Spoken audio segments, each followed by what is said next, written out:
So today we will continue with the class, and so hopefully you have had a good experience with your exercises, and hopefully has been a good learning process. And I understand that it's tough. Some of you have had some issues with or not issues, better said, questions and learning lessons, right, along the way. So I think hopefully um, it has been kind of exciting for you, right? So today we will enter into matter. Hopefully you received the exercise and you received the code that we will use today. So today we will discuss about multidimensional scaling. So when we talk about the multidimensional, well, I'm sorry, is there any questions so far before we get started? No? No questions? Okay, sounds good. So when we are talking about multidimensional scaling, multidimensional, what it comes to your mind? Do you remember what a dimension is? Like a vector had two, Yeah, you're right. You're right. and a matrix had more than two. Exactly. That's exactly what we're talking about. So, and can anybody give me an example of a dimension based on what you have seen so far?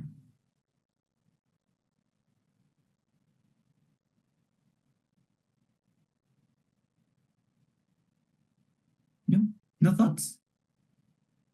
I think we need to repeat class 1 and 2 because I think something is not being clear yet.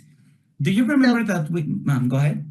Sorry, I was gonna say, like the matrix that we did for the first homework, I think that's two-dimensional, I can say, but then there were some, like the different layout or array that we had to do. I'm not sure if that could be like that inside that multidimensional structure, right? Exactly. However, I think it's important to bear in mind or to understand what a dimension is, because I think I have not, maybe I've not been clear enough. But if you remember, when we talked about, do you remember a transaction, right? Do you remember that I mentioned about a transaction? And a transaction is nothing but a value, right? Something that took place from an account to another account. That's a transaction. However, there are dimensions behind the scenes. When you perform a transaction, what do you need? Let's say that you'll need to transfer money, Anna, to Ibera.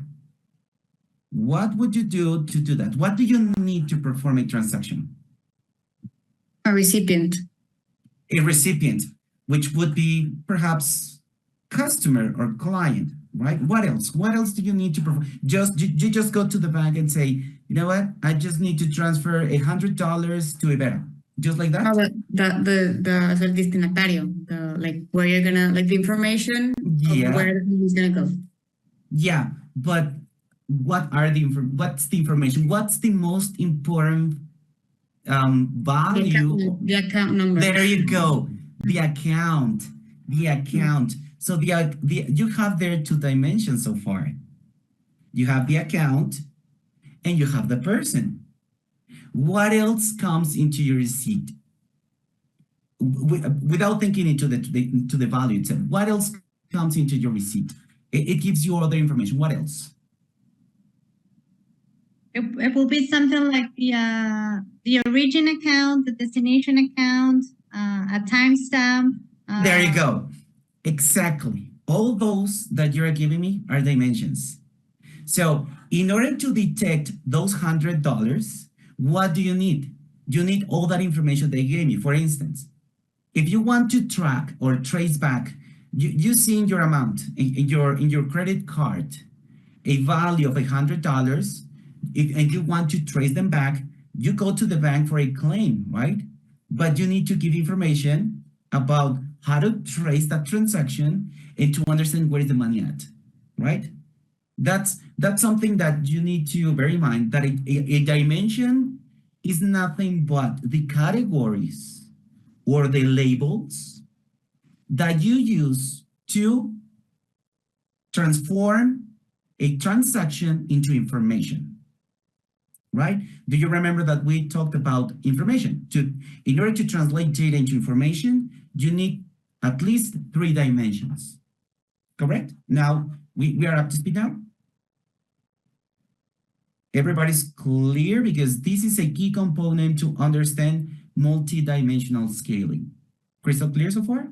If someone has a question, please raise your hand and ask, because up to this point, you should have been able to identify the dimensions for a transaction, and that concerns me a bit, because that's important to understand how to perform all those analyses, understanding all the dimensions. Those are important. So crystal clear so far, please? Else, ask questions. It is important to ask questions, please, if it's not clear. I have a question, Professor. Please, Three go is for it. the lowest number required of dimensions to transform a transaction into information?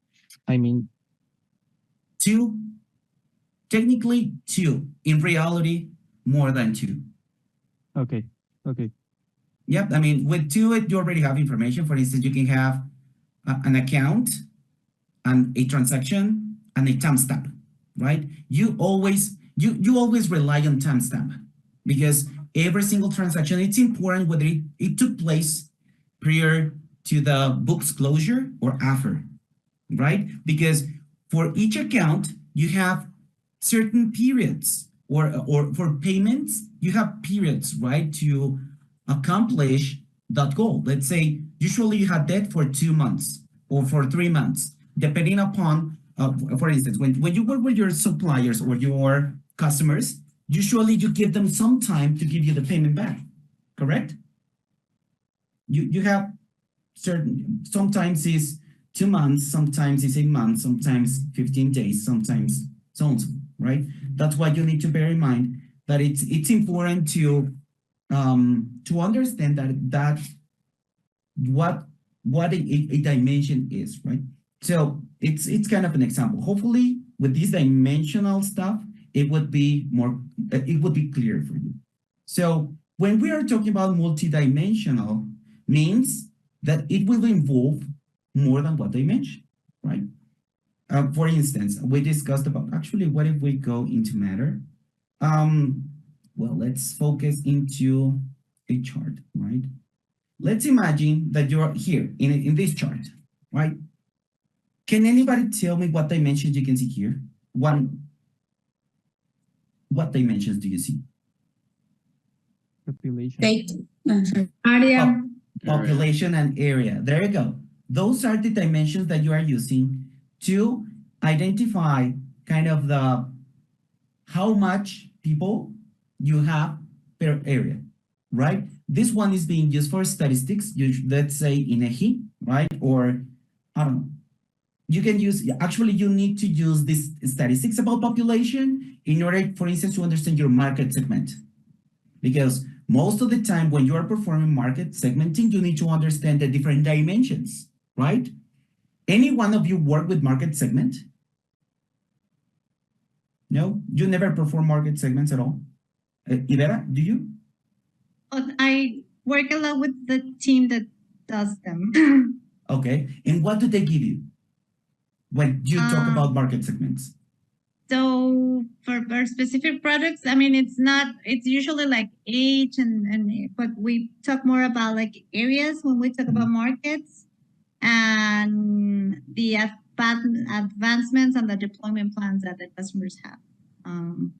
Okay, and also you gave me another dimension, which is product, right? Yeah. Remember that for every single transaction or for performing an analysis, you need to understand what is the transaction about, and also what it means for your company, right? And in order to understand what it means, you need to understand the dimensions. For instance, let me give you, for instance, Naim or Nahim. How did you pronounce it? Naim or Nahim? Nahim. So, did you use market segment in your company that you work for? Yes, sometimes to do advertising. Advertising, there you go. Yeah, for Facebook and all of that. Mm-hmm. And what do you use for a target? I mean, the same advertisement works for everybody? No, we have to do different segments depending on the ages, where they live, like different demographics. Exactly. What you gave me are dimensions. You mentioned segments. You mentioned demographics. Well, demographics is too wide, right? Yeah. But demographics can be divided by age, right? Yeah. Age ranges, right? Mostly, I anticipate, depending upon the product, right? Usually, it's between the ranges of age is between 18 and 65. and 65. It depends on the product, right? For instance, if it were a motorcycle, it may vary. However, if it were, let's say, a huge van, let's talk about a van. What range of age do you think that would be a van for? Anyone? A what? A van, VAN, like a van. Oh, the van. Yeah. Like 25 to or 30 to 50 years, like 30 to 40 years. Like kind of the age that you think that the people may have family, right? Yeah. Because if I were single, why would I have a van? Honestly, if I were single, I would prefer perhaps a two spots car, right? Like a BMW or maybe a Mercedes or maybe a Mazda, two spots, correct? So now all these dimensions will help you to understand your market. That's why it's important. You need to know the age. You need to know the location, right? Because if it's someone who is, I don't know, 18 years old or 20 years old and lives in the mountains, are the same needs for someone who actually lives in the beach? I don't think so, right? Because the need is totally different. Someone who lives in the mountains maybe requires a Jeep or maybe a different type of car, right? So that's why you need to be really careful about when managing dimensions. So that's exactly what we're about to discuss today. So today we will use another library. So I'll stop all the theory. I mean, you can take a look to that, but I think I would prefer to explain the code as it has happened before. This time around will be less theoretical and it will be more practical, which is the intention for us today. So hopefully you downloaded the code. Today we will take a look to different ways that we can visualize something, right? So here I gave you some previewed examples. Nevertheless, I would prefer to explain them one by one, in the sense that it is important to actually, as part of my code, as you can find, it has a lot of comments along the way. So the comments are nothing but to help you to understand what it's all about, right? So let's get it started. So hopefully all of you have this code in front of you using R and so on and so forth. All of you? No? I think I have it was my mistake. I have another one. You have another one. Did I not share with you the exploratory analysis? Let me check. Yes. Maybe I made a mistake. I might have made a mistake. Let me check. It has the same name, but the content is different from yours. Okay. Hopefully. What do you mean about the content? How do you know those are too many lines? It's another code. It's another code. Can you please share your screen? Yes. Just want to see that. I mean, in matter, it's exactly the same in the sense that the nature is the same, but I'm kind of curious. Okay, please scroll down. Yeah, those are the libraries. Those are required. Total claim policy. Scroll down. Like it doesn't start the same as yours. Maybe that's the difference. I don't know if everybody has the same. You know what? Let me check and let me open. Okay, I'll open the other because I think, unfortunately, when I find that it requires some improvements, I may make these changes along the way. Okay, let me check. I think, okay, you know what? I think I have the right one. Okay.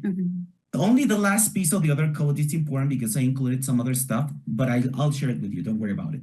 So this is the one, correct? Now I see which one. Yeah. This is kind of, it has kind of three, for instance, let me show you. In the other one, I included something really nice, which are these ones are moving charts. So those are GIFs. where you can, whatever you develop are in gift charts. But don't worry, I'll share both codes with you so you can use it for your own purposes. Don't worry. But let's focus on the one that I shared with you so you can have it.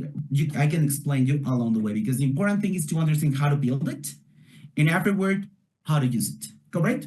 Okay, that's fine. So no worries.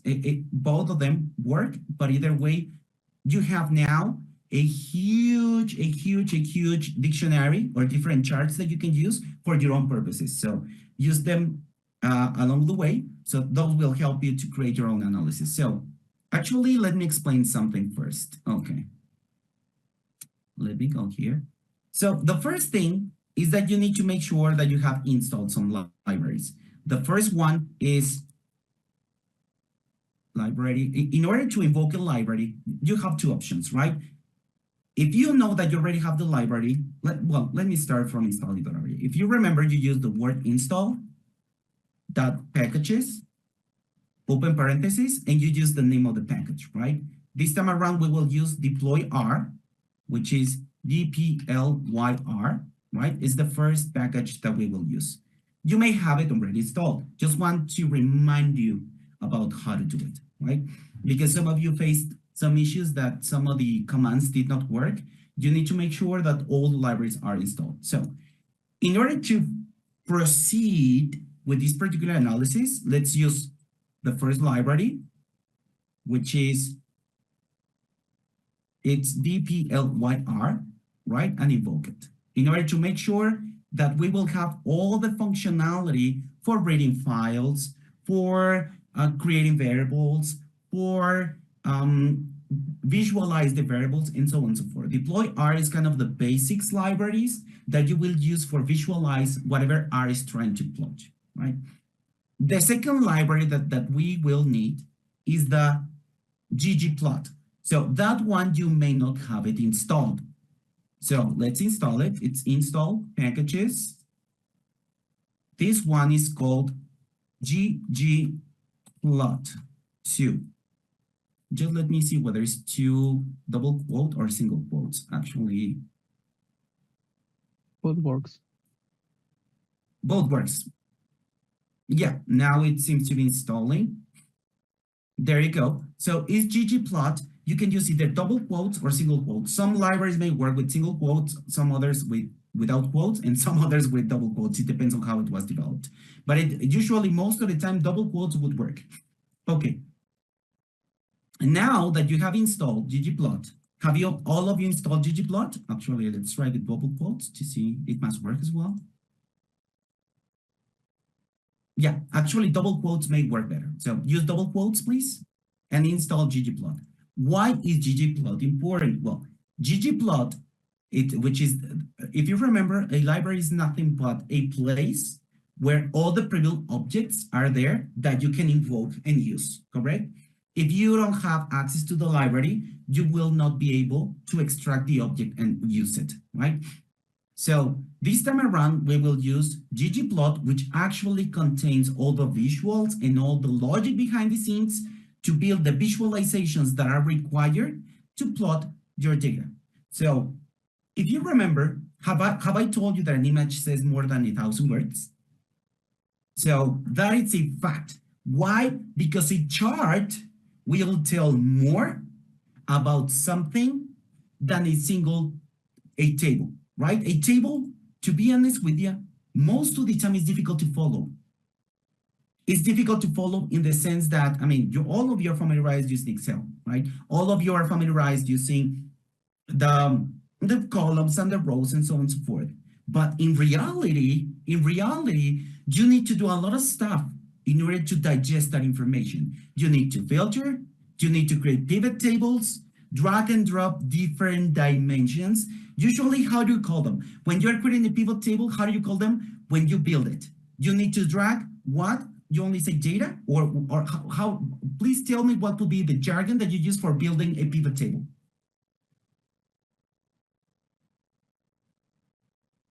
Do you mean the fields? Yeah, there you go, fields, right? When you build a pivot table, you use fields, right? And what else? Filters. Filters. What else? Values. Values. There you go. Yep. There you go. There you go. You are creating a dimensional analysis. You are using dimensions, and at the end, the values are nothing but the facts that you use to analyze what's going on with your business. That's exactly what you are doing, right? The difference here is, as you can see, you can manage millions of records, just right click, little quick. So in this case, let's do something. Let me tell you something. So for instance, in this case, have you already installed the ggplot2? Have all of you installed the ggplot2? Okay. Yes. Professor, sorry, Yes. I have a question. Is it Yes, please. possible to, with only one line, install more than one library or package? I think it is possible to install packages, and I think it is possible to do this. Honestly, I never do it because it's easy to read when you have them one by one. For instance, this one must work as well. Yeah, you just include them all the way through and just include the comma for the libraries. It works as well. Honestly, I prefer not to because it's easier to detect. For instance, when you get an error, it's easier to detect which one is installed already and which one is not. When you have it in line, sometimes it's much more difficult to read it. I mean, it's a good practice to put them separately, but you can put them, all of them, within the same parentheses, and those will be installed. As you can see here, it worked. Okay, thank you. My pleasure, but very good question. I Yes. have another question. Is there a reason why, like, you installed both packages and then you've only like invoked the first library of the deployer? No, there's no reason for that. I'll invoke them all, both. Okay. I was going there, but thank you very much. Thanks. My pleasure. So now let's invoke the library, as you mentioned. If you don't invoke the library, it's like you have access to the library, but you don't get the book. Would be the relationship when you don't use the library, when you don't invoke the library. So in this case, let's invoke also the ggplot library. This one is not required to use you just use the word library, single parentheses, and include the library, just the name of the library without the double quotes within. And it will show you that it has downloaded the packages and now is using it. As you can see, package ggplot was built under version. Once that it tells you what version it is, that means that the library is now there. Okay. Please go ahead, Roberto. Professor, is there any way to load the library automatically when you open R? Like, for example, a template or something?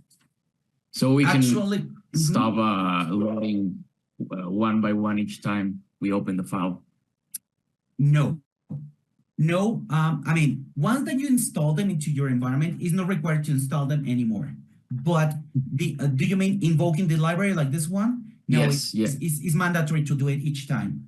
It's kind of the issues when you work, or issues for calling it that way. It's kind of the best practices when coding. Each time you need to invoke the libraries. At least use this option. I mean, the one at the top is not required anymore. Once that you installed it, you don't have to install it again. But the invoking the library, using the library, open the parentheses, is required to do it each time you run the code. It clarifies your concern? Yeah, thank you. You may find it unpractical, right? But unfortunately, that's the way programming works.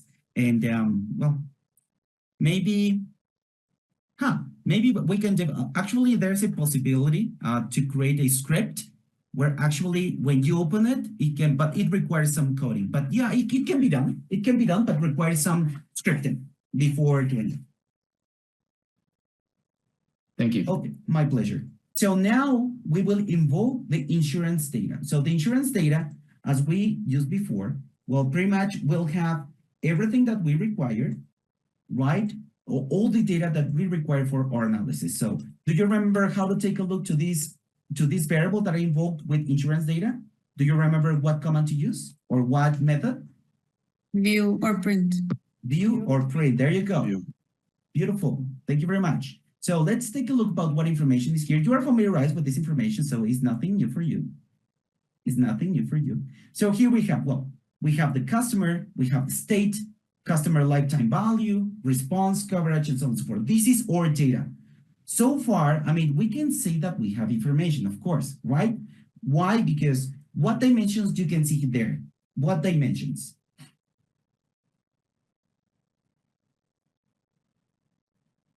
Education, gender. Location, gender, there you go. And also we have transactions, right? Or we have values. For instance, customer lifetime value. So the combination of state and in other dimensions would let us to understand what's going on with the customer lifetime value, right? We can also identify the income. We can sum the income. We can understand the income out of that. So we have understood our data set, right? So now what is going to happen? Well, I told you that we are about to create different charts, right? So the charts will help us to understand what it's our data about, and also it won't put it in this fashion. It won't put it in tabular view. It's gonna give us a better impression about what's going on, but this time around using shapes and colors. And for any human being, the first thing that how we learn when we were born, do you understand words when you were born? It takes a while, right, to understand the language. It takes a while to get used to what are your parents saying or the other people saying.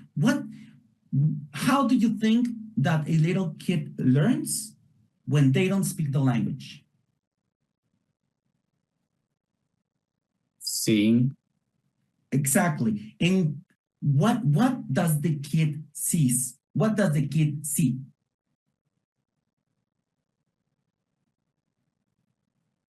Maybe the actions or the things. Actions, things, and usually, does the kid first learn? Do you remember? Well, maybe some of you may not have kids, but usually before mom and dad, it's water, right? That's kind of the first thing that they learn. So they usually, how do they identify the water? I mean, have you seen a kid requesting water and pointing to something? What do they do? Maybe they point to the glass of water, right? They point to the glass and the kiddo says, water, right? However, the kid is using a shape, a color, and something else to identify the object. It's natural for every one of us. It's natural. Also, it's being told that before the language came across, human beings used to communicate with drawings, right? So that's why it's more natural for a human being to understand an image rather than a string of words. It's much easier. When you see a picture, when you see an image, when you see something like that, it gives you a better impression about what's going on rather than requiring to ask what it means. I mean, what does the cow means, right? What does the field means? What does the green means, right? Usually top of mind, if I ask you, what color means warning? What color means warning? Could be red or yellow. Yellow. Red. Red. I mean, that's a great point. Someone mentioned yellow. I mean, but which one means more harmful or more alarming? Which one? Yellow, it's telling you a story, like the yellow, right? But the red, which one is more alarming? The yellow or the red? Red. The red one. So there's a lot of psychology behind the colors. There's a lot of psychology around the colors. Like, for instance, a blue one means calm, means something that also the gray one means calm. It's calmer even, right? However, it's more a kind of visually appealing, the blue one. However, if you see a red means, whoa, something is not right. A black is really, a black color in a visualization is neither good nor bad. It's something like, it doesn't have that much impact, right? That we may think of that the red color, something means something bad. No, usually the red one means something bad. and the black color on this pipe is not being used that often, it doesn't have exactly kind of bad feelings in general. Have you noticed that? Actually, black and white is really common to make look something really kind of that is still in process, right? Something that means pay attention because something good is coming out of that, right? What else? What other things you can think about colors?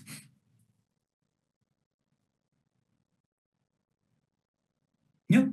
Any particular color that gives you a particular feeling? You're too quiet today. Come on, guys. This is your class. Remember. And I really had a really bad day, so believe me. So Green for sustainability. Sustainability is amazing. Amazing. Green means in general means good, right? Something good, sustainability, life. Something is alive. Something it's recovering. Something is becoming better. What else? What other color you may think of? Blue for security. Which one? I'm sorry? Blue is like Blue? for security. Interesting. Yeah, and totally makes sense, right? Because internally gives you calm. It makes you feel like something it's going the right place, but maybe gray is colder, right? Have you noticed that when someone uses the gray color, you feel kind of cold?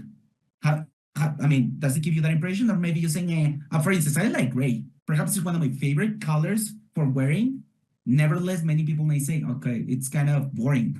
Many people say that the gray is boring. But sometimes when you want to give a good message to someone, you use the gray. If you want to warn them, you use the color, and so on and so forth, right? So that's exactly what to bear in mind. I believe that some of you have visualized some things when I was going through a story. Remember that every one of us loves stories. Every one of us loves stories. We were taught, I think I told you the first class, right? We were taught when we were kids with stories, the archetypes. We love stories. So remember that these charts must tell you a story. So each time you take a look to a chart, try to understand what's the story behind that chart.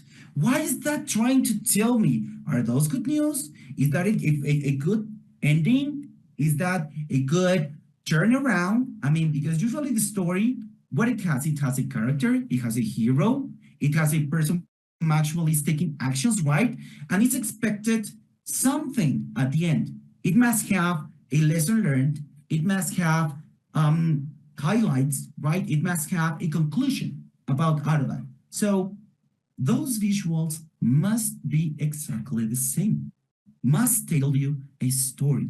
You must think that if you want someone to take a look to these charts, that person must read a story out of that. So for instance, we're taking the example that I took. In this case, I mean, we will take a look to these charts, but first I wanted to show you how to build them. But as you can see here, this one is telling me a story.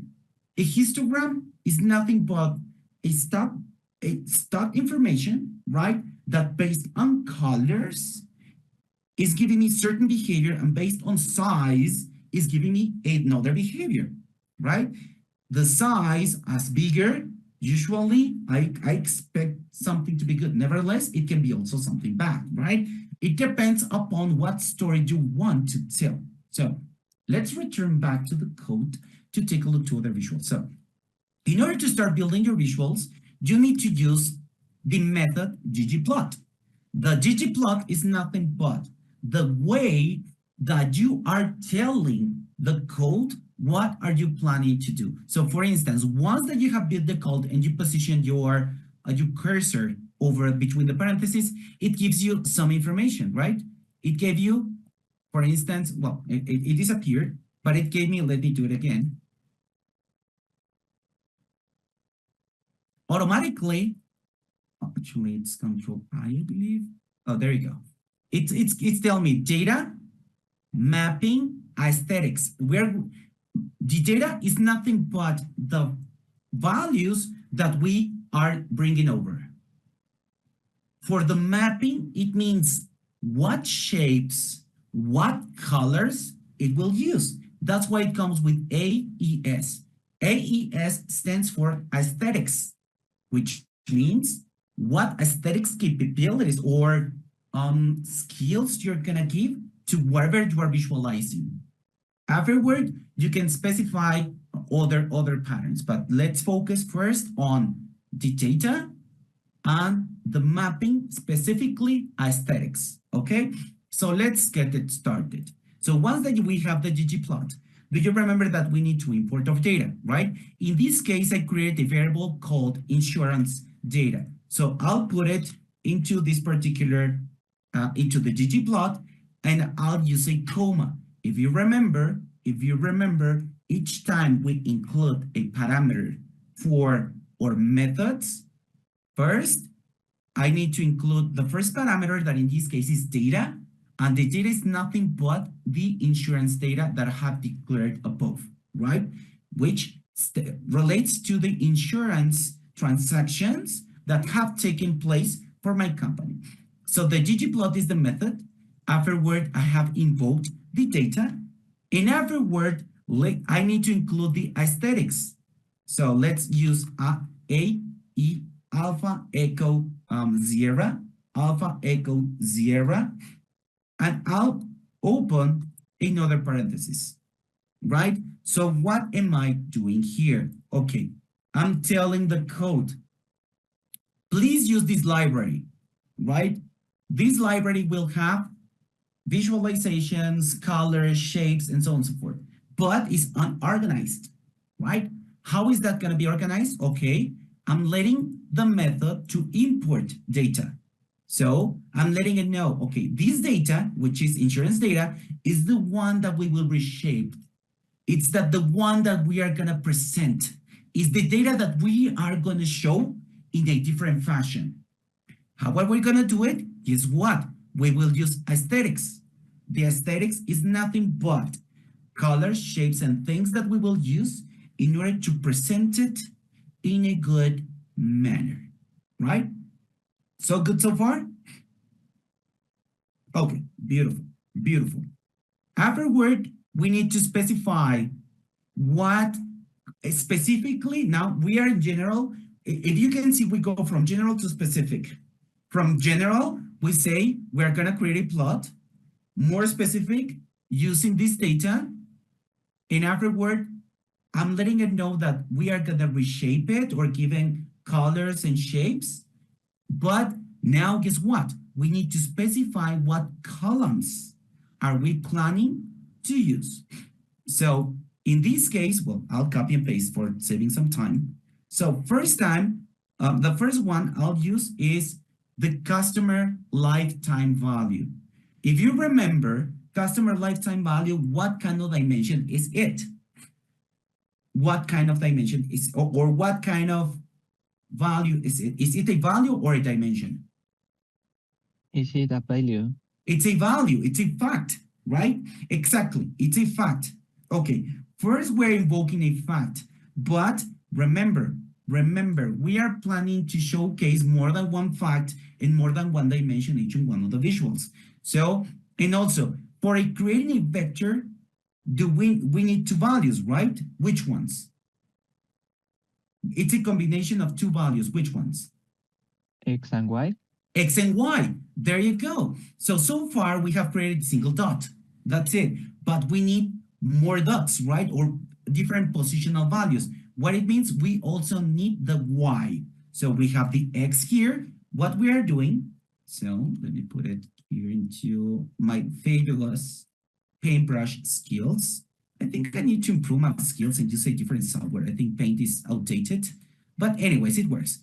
So what we are doing here with aesthetics, first we said ggplot. Okay, with ggplot, we are letting it know, guess what?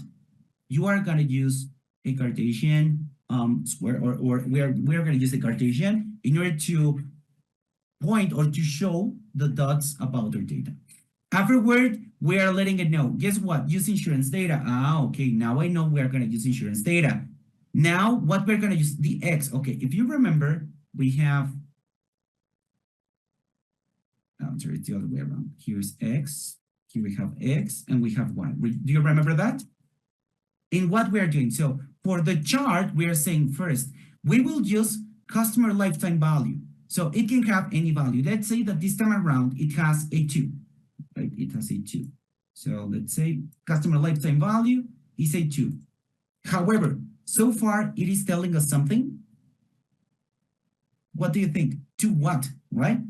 To customer lifetime value. Okay, but what if we need another dimension? In this case, we will use total climb amount. The X will be total climb amount. So in other words, it will be the total claim amount and the customer lifetime value. And what if the total claim amount goes around $3,000, $3,000, right? Now we can say, okay, guess what? Let's change the color. Let's change the color. Now we can say, okay, for the customer lifetime value whom actually has been hiring the insurance for 2 years, so far that person has requested $3,000.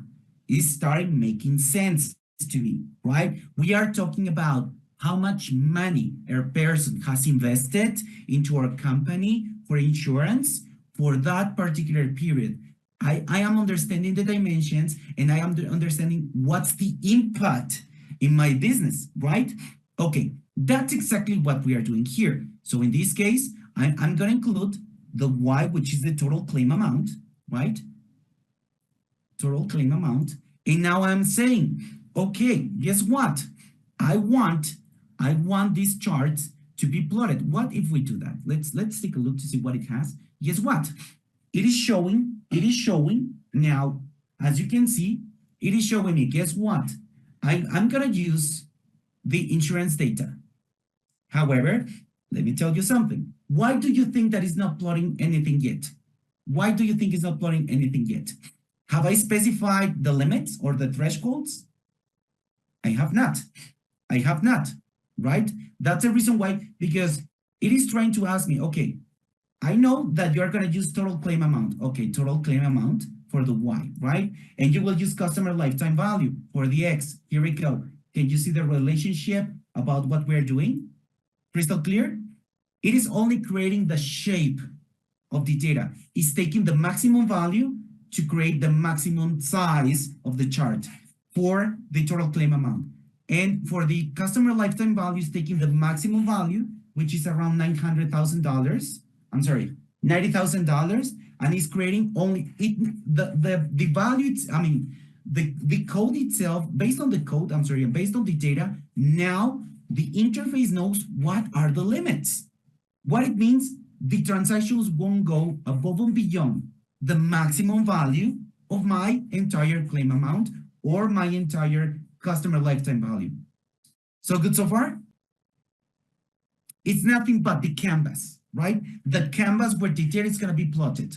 It's what we are doing here. Now, what if we include a color? Now, what if we include another dimension to help the software to start plotting our data? Because so far, we only have 2 facts. If you remember, I told you we need at least 1 fact and 2 dimensions to plot our data. Do you remember that? Okay, so far that's why it's not showing anything. Have we given any category or any dimension so far? Only facts, right? I gave customer lifetime value and total claim amount so far, right? What if we include a dimension? In this case, we will color the transactions based on policy type. So let's use the word color. Let's use the equal sign, and we will use policy type. Policy type. Let's see what it does. Let's see what it does. What do you think that is going to happen? Oh, didn't do anything. Why is that? Okay, let me check. It should have given maybe the single quotes is not working. Let me check.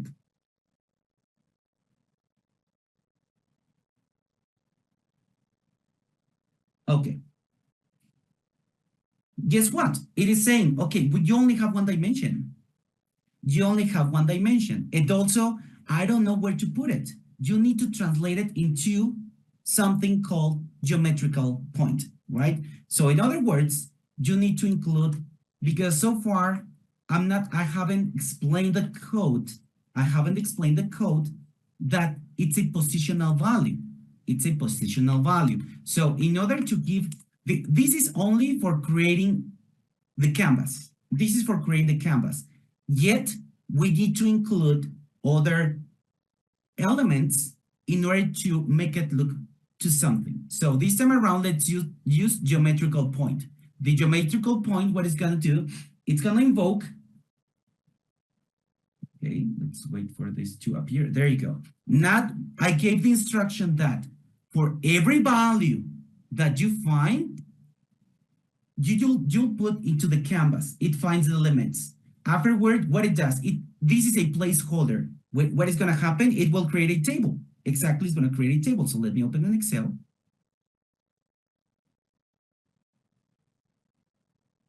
Let me open an Excel. So what is it doing? It's taking every single X and Y. Let me give it here the X and here the Y. And it's taking values out of that. 3, 4, 6, and so on and so forth. However, it's in pairs, right? It's in pairs. Let's say that this is 1, 1, this is 2, 1, and so on and so forth. So it will repeat the same over and over again, depending upon how many X's and Y's we have, right?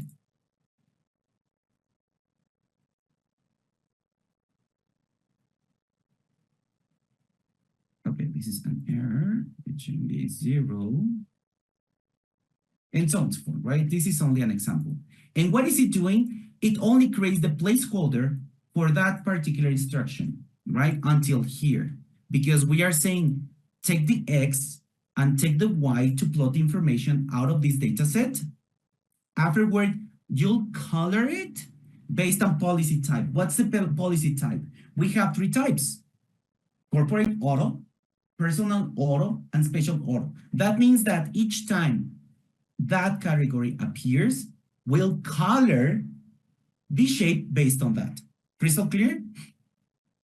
Crystal clear? And we did that when we included, because up to this point, it doesn't know what to plot or how to plot it. It needs an instruction. So what I'm telling, use a dot to plot each and one of the values within the canvas. Crystal clear? So good so far? Everybody's following me? Rafael? So good so far? More or less? Do you have a question? I know that it's Yes, for me, my first approach to all this stuff, so I'm dealing with that. Okay. I'm just having on mind my questions. I let you know. Sounds good. Please shoot any questions. Please shoot any questions. It's like, for instance, in Excel, do you remember that in order to plot this, you select the values, right? You select the values, and afterward you said, insert, right? Insert a chart, right? Let's say, like this chart, a lines chart. You are doing this, and afterward you select the chart and do this, correct? So that's exactly what we are doing here. The only difference is, instead of typing every single value, we have a data set, we select it, and we let the chart, how is that going to be plotted, right? For instance, here, I chose a lines chart. However, I can choose different charts, right? I can select, I don't know, a scatter, like the one we have here, and so on and so forth.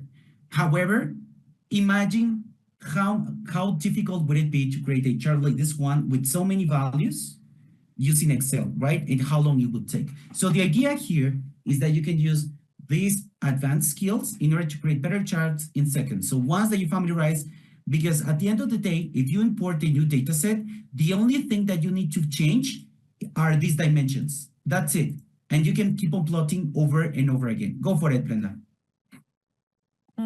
I am trying to run the code, but it says that, I don't know if it's because the difference of the Windows and the Mac, that the commas that you are putting here after the customer. These commas? No, the quotes. I don't think. The quote. Okay. The single quotes. Yes, is that a like an actually quote, or is like an accent because it's not reading the. Try a backwards accent. Stress. Well, a backwards stress. Try that one. Actually, Professor, I did it without any quotes at all. And it worked? Yeah, it worked. Okay, let's try that. I mean, usually it is required to either use the single quotes or the double quotes, but the great advantage of this kind of softwares is that sometimes they are more friendly, right, for the final user. So let's take a look to that. I mean, there you go. Actually, it works without the quotes. Let's check with the double quotes. Usually, that's a good point, because in general, you use the quotes in order to let the code know that in case it finds a space, it won't affect at all because it's limited by the quotes. Let's say with the double quotes works. It does not the double quotes. Actually, it takes it as a single value. It's isolated. It's taking like a comment. That's why it is not working. But that's a good point, eh? I think it's a stress. Let's take a look to that one. Or how do you say in English? I forgot because it's not that commonly used. But I think it's a stress. But let's use the stress itself. There you go. It must be stress. No, actually, it's not taking. No, it must be the single quotes. There you go. I take it out like our. And it worked, right? And it works, but I think I want to see what gives you in the plot so I can compare it with mine. Sure. Let's take a look to that. Yeah, it's not taking also the single quotes. This is weird. I may need to change the configuration of this. Okay, so you remove the quotes, right? So let's take a look to that.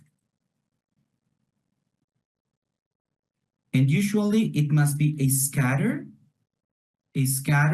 where you have the customer lifetime value in the x-axis and the total claim amount in the y-axis. Actually, you can sum in. And you put it separately in here. There you go. It should be something like this. Did it work for everybody? Same fashion? Nope. No? What do you get? It is the plot. It shows me the plot, but not the little dots. Not the little dots. Yeah. Interesting. So, and you removed the stress. So what if we take it offline, just to make sure? I think maybe a difference between a Mac and Windows, but I'm also not getting the dots, and I also have a Mac. Yeah, okay. I think we need to take separately for those who actually have a Mac, unfortunately, or fortunately have a Windows or Linux. But let's take a look to those who actually have Mac and let me research about how it works. Okay. Just because I don't know, we have like Steph and I share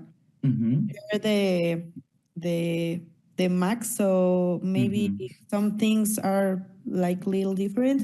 Yeah, we also have actually the format, because it uses different ASCII format, and that's the reason why when you type it, there's a miscommunication between the code and your computer.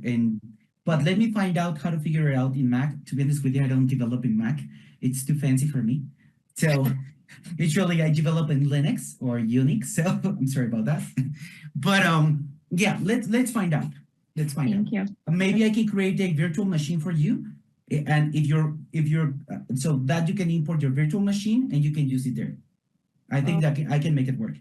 If your company allows you to do that, because so many companies don't allow you to import virtual machines but let's figure it out. Thank you. My pleasure. My pleasure. Okay. After okay. Now that we have plotted, what do you think that is still missing? do you like these names like total dot claim dot amount? I don't think it's something comfortable for the view. The using the dot is not comfortable. So usually what we can do is we can rename the dimensions. So in this case, we will use another plus sign. As you can see, every single different instruction that or different method that we are including, we include a plus sign, and afterward, we give another instruction. Have you seen that? Have you seen that so far? Naim, Ibera? Ayrton? Yeah. Yep, good, good. Yeah, so the idea there is to lead you to understand that each time you include a plus sign, you are including something else to your chart. So in this case, we will use the method called, I'm sorry, the input called labs with B as boy. So with labs, what we are saying, guess what? I'll change the wording that you are using for the dimensions. It's the wording about the dimensions. For instance, we will modify the total claim amount name, and we will modify the customer lifetime value entry.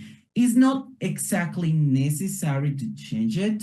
Nevertheless, sometimes it's better to kind of give that little kind of tweak in order to make it look better, right? So for instance, within lab, we will include a title to the chart, a title. So we write down title, we include the equal sign. Go for it, Ibera. Yeah. So this will change the dimensions name, but only in the graph, right? It's not going to modify the original. Exactly. Right. Only in the chart. Yes. Okay. As you can see here, the ggplot means what object we are modifying. We are not modifying the data set. Okay. It's only modifying the chart. Very good question. Just a display. Okay. Thank you. Exactly. Very good question. You're welcome. So let's include a title. Let's include a different title. Let's say scatter plot of customer lifetime value versus total claim amount, right? And what if we invoke that? Let's see what's the outcome. Let's see what's the outcome. Okay, it's taking seconds. There you go. As you can see, now we included the title at the top. Can you see how is it changing as we include more things? Okay. What do you think that we need to do in order to change the total claim amount based on what we have seen here above? What do you think that we need to do? Like indicate the X. Exactly. Y-axis. Exactly. There you go. There you go. Can you see that it's somehow, as you go through it, it becomes more intuitive over and over? That's the idea of learning these kind of codes. So yeah, that's exactly what we're gonna do. So do you remember what we do to separate the different instructions or the different inputs that we add? What do you think that we need to include here? After a comma. Beautiful, beautiful. You are totally right. We need to include a comma, right? So we include the comma. And I mean, you can include a separator, like you can hit enter. At the end of the day, the code is reading. As you can see, those are highlighted, right? That means it's limiting what you are doing based on the brackets. So let's include the X. The X will be called, what do you want to call it? Just like that, total claim, customer lifetime value? Just the same? There you go. Let's include capital, let's capitalize it, every single first letter, because it looks much more fashion, right? Looks much cooler. So what if we run it? What do you think that it's gonna happen?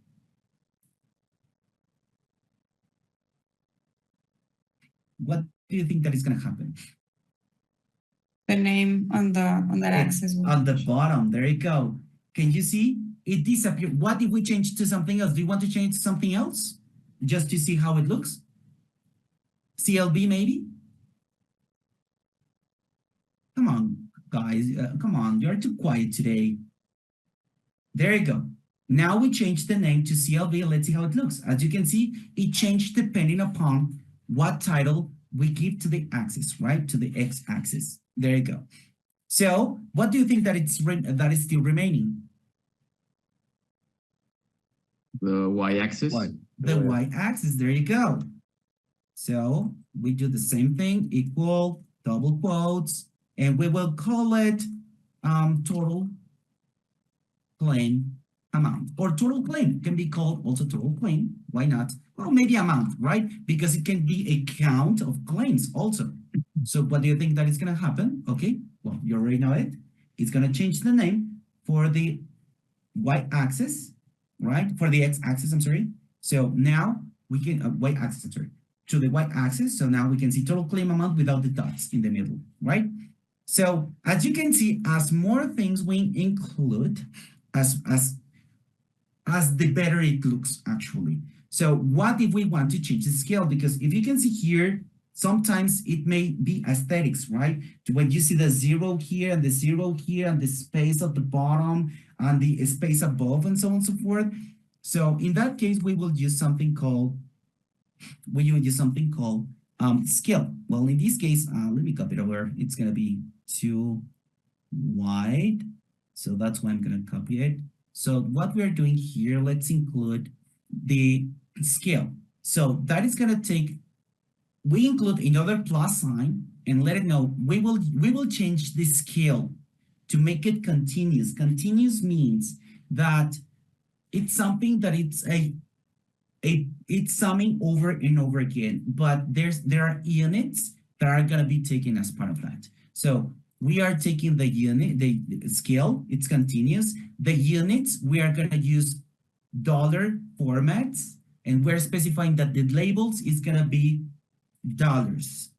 It will use a scale of 1. We can use a scale of 0.1, 2, or 3, depending upon if you want it bigger or smaller. The suffix is nothing but what comes after that. And the big mark, it's gonna use what's gonna be the separator, right? As part of that. So in other words, it will change this value to make it look with separator, it's gonna be the comma, and also it will be based on units. There you go. Go for it, Anna. Thank you. Where you like after the labels and then you put dollar bottom slash or whatever underscore. Is that like a is that a function like, or where is that? It's a method. Yeah, okay. It's a actual, yes, it's a function that actually it's reshaping the label or the values within the units. It's reshaping the units for the label based on dollar format.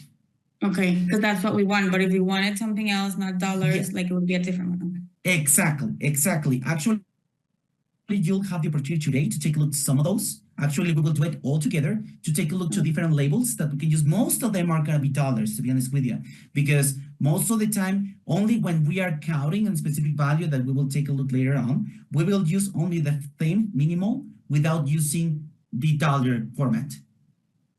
In this case, we're using, you're welcome. In this case, we're using we are going to do it for scale X continuous, right? And we will say, we will change the format, the labels, which is nothing but these numbers that are helping us to understand the transactions without requiring to see kind of the thresholds, better said, right? And what if we do that? Let's take a look to see the result. Okay, actually, let me see, I made a mistake. Scale dollar, let me see what I made wrong. This is the plus sign, and I'm using the scale. Let me see whether it's the space. Sometimes it's kind of picky. Dollar format. That means I'm missing a library. Okay, I may need scales. You know what? There's another library which is required, which is scales. Apologies. We need to install. I may have it installed already. Library. Scales. There we go. Yeah, I missed that one. My apologies. And it's part of the growing pains. So there you go. Let's see whether now. Maybe it's not installed. Let me bring all the libraries over.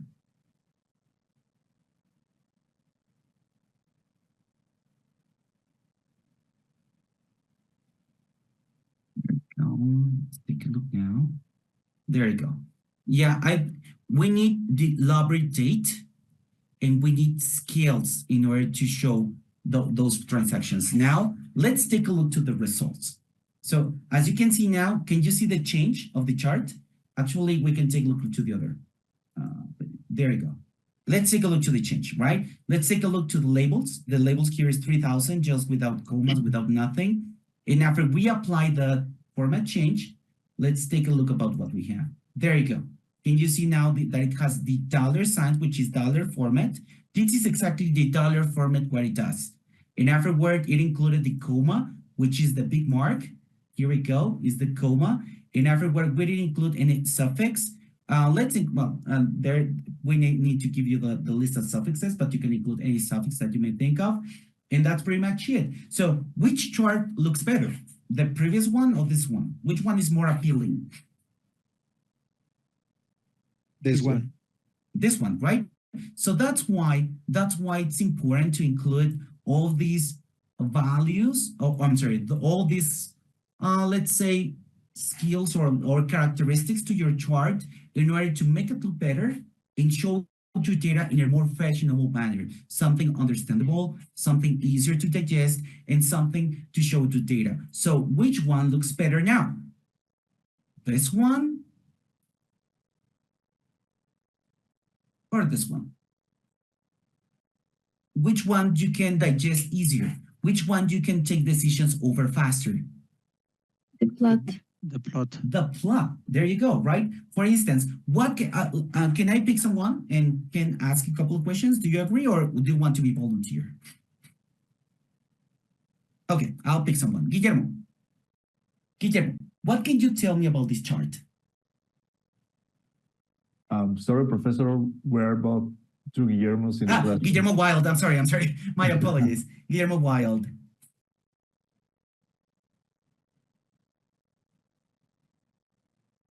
Okay. Okay, Guillermo. And well, I think Guillermo Wild did that answer. So yes, please tell me, what do you think about this chart? What can you tell me? Sure. I could say that the chart has a lot of data that has to be translated into a plot to be more digestible for the viewer. Okay, and based on the chart, let me zoom in. So it would be easier to see. What can you tell me about, for instance, which policy type do you think it's more commonly bought by customers or acquired by customers?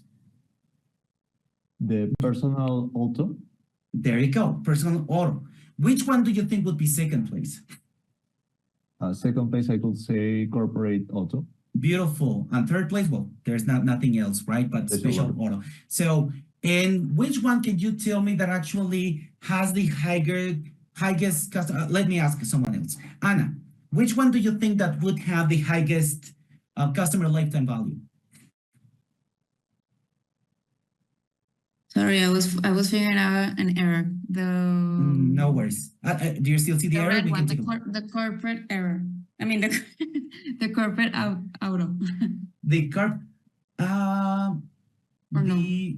I think it's personal auto. I mean, if we take a look to the extreme right. The green. Okay, yes, yeah, you're correct. It's I'm sorry, colorblind. So if by any chance you find out that the color that I'm giving you is kind of weird, it's because I'm colorblind. Believe me, it's true.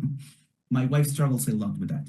But yeah, actually the one that actually gives more has the highest customer lifetime value based on these 4 dots or 5 dots or some more dots is the personal auto. And we can see that the minimum, well, it's we will need to filter, right? But so far we won't do it. Just focus on trying to understand this story. So now we understand the story, right? A little bit the story around how the relationship between total claim amount and customer lifetime value works, right? So pretty much is, as we can see, we can trace a line here that it's, actually we can trace a line here that give us some trend about how is the relationship between customer lifetime value and the total claim amount, right? And so on and so forth. So these kind of charts must help us to tell a story. and tell a story to take decisions. So that's the important thing about using this kind of analysis, right? Something that it's a huge amount. How long do you think would take you to analyze every single dot into a table? I mean, honestly, it may take me so long to perform this analysis. So however, this chart, what I can find out, I can focus only to those particular values that, for instance, the outliers. Do you know what an outlier is? Can anybody answer me what an outlier is? Those values that are not like, that are different from the rest of the values, or like the majority of the values. Yeah, we can see kind of the extreme values, right? Something that goes, we can say that something that is within a norm or something that looks like regular behavior is the most dense part, right? Which maybe this, maybe we can say until here, right? Still, because we have more density between $0 and $20,000 and between $0 and $1,000 for a total claim amount, right? However, can you see the relationship? For someone who actually, most of the time they paid $20,000, they are claiming $1,000. So this is the gross of our business, right? Those who actually are paying $20,000, yet they are not having too many claims. So this is the gross for our business. However, we have some outliers, which means those who actually have a total claim amount of almost $3,000 and they have only spent, I don't know, perhaps $2,000 or $1,000. All these people are in our business, right? All these people are the less convenient for our business. So, however, those that are in the top right are the ones that we would like to get more because they are paying more money, but they are not claiming that much. For instance, this guy, I think this is our best customer we have. This is our best customer we have because that person has already spent $68,000 with us, and he has only claimed like $200. I love this kind of customers. And also, insurance companies are the ones who actually love the most, right? So can you see how many stories we have told so far with a single chart? And we can tell a lot of things out of this if we can start digging and digging and digging. So I wanted to give you the basics about how to build the different charts. Nevertheless, I really want to go through a library deck in order to show you the different charts that we can create. But first, let's take a little break. Let's take 10 minutes break and let's return back by 8:01, and let's continue with the remaining topics. I know you are tired. So have fun. Professor, can you please put the code, because I have an error and I don't see what it is. Oh, sure. Let me put it. Yes, I can see the little dots now. I think I had an error with the AES. With the aesthetics? Yes, and then I type it again and then it worked and I can see the dots now. The aesthetics. Oh, okay. So you did not include a dot for the customer lifetime value, or is what you're saying? Or what's the dot that you were talking about? Oh, no, like on the graph, on the plot. Ah, okay. Okay. I'm able to see it now. So now it's working. Oh, beautiful. With the I had an error. Yeah, yes. Ah, no worries. It's part of the growing pains. It's part of the learning. So it takes to be honest with you, at the beginning when I was starting coding, I used to make a lot of mistakes and spending hours trying to find out what happened. And suddenly noticed that it's a single comma that you omitted. And that's the reason why it stopped working. But that's a problem of coding. But once that you get familiarized, it's gonna help a lot. Yeah. A lot. But Brenda, she still has an issue. So... Okay, what if you share your screen? Let me stop recording for them. Okay, after 1 minute at the top of the hour, as promised, we'll continue.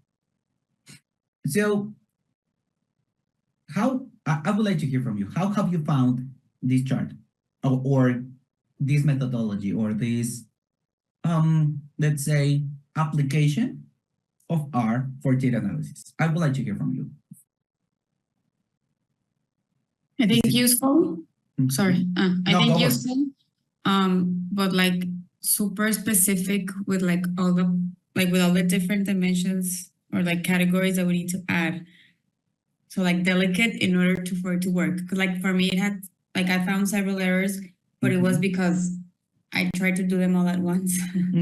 So I had to go like one by one. But no, very useful. I'm glad to hear. And I know that as I told you before, it takes time, right, to get used to it, understand it, and understand how to use it. But once that you find the power, you'll find out that it's so powerful to analyze data in next class, you'll enjoy even more because you'll start creating more analysis and more, you'll get more in depth into a progression to understand how is the salary behaving for a certain group, things like that. So next class, I think you'll enjoy it more because you'll talk the same language. Now I'm giving you the basics about how to continue with your let's say approach to understand the data. But from now onwards, it's gonna be I anticipate that it's gonna be easier and actually it make more sense to you over the upcoming session. So okay, so returning back to the case, we have performed the first drawing, right? We drew a chart that actually it's a scatter plot that contains a customer lifetime value with a total claim, and also we segregated by policy type.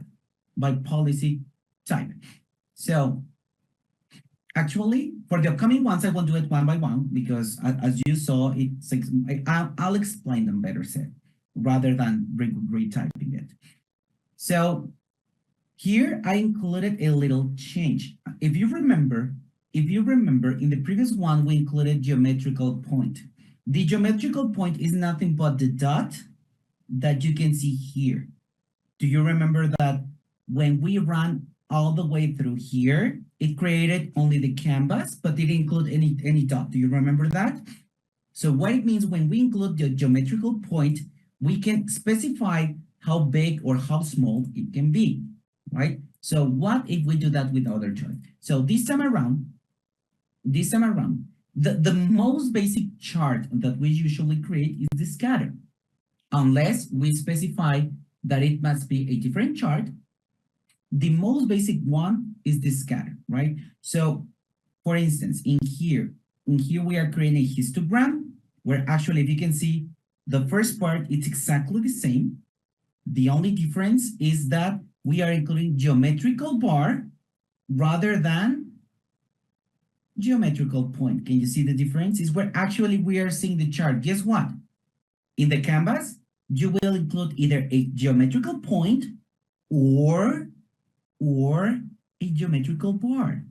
That's why you'll start familiarizing when and how to use the different types of charts depending upon the data that you are using and the way that you want to show it, right? So, okay, now if we go to the second example, let's take a look. We are including a couple of more things, right? For instance, let's create the chart. So far here, it's gonna be exactly the same. Let's plot it. Actually, ggplot, I need the library. Without invoking the library, it won't work, right? So let's put it here. I'm not sure why it cleaned it up, but that's fine. I don't mind. So here, again, as it happened before, right? When we include the ggplot, we say, okay, invoke the insurance data set for the X in the aesthetics, which is nothing but all the way that we are going to show the dimensions in the aesthetics. Please include in X customer lifetime value, but this time around, include the income. Right? And afterward, we will create a market segment based on education and whether they have hired a premium auto. So in other words, as bigger, as more they are investing in premium auto. Okay, these are the dimensions that we're including. Let's run it again. And it would create the canvas. Afterward, we will include a geometrical point, which means it's going to include a dot, right? But this time around, it won't be 100%. It will be 70% size. Let's take a look. So let's take a look. It's taking time to plot. It's taking a moment. Let's give them some time. There you go. Did you see the difference? Did you see the difference? We included by 70% the size of the dot. In the past, it was kind of the standard size, but this time around, we increased by 70% the size of the dot. So within the geom point, you include an alpha, which means how big do you want it? Let's say we change it to 0.5. Let's see how what happens. Let's take a second, or maybe more seconds. There you go. It looks a little bit smaller, right? What if we include the dot 3? Let's take a look. And here we go.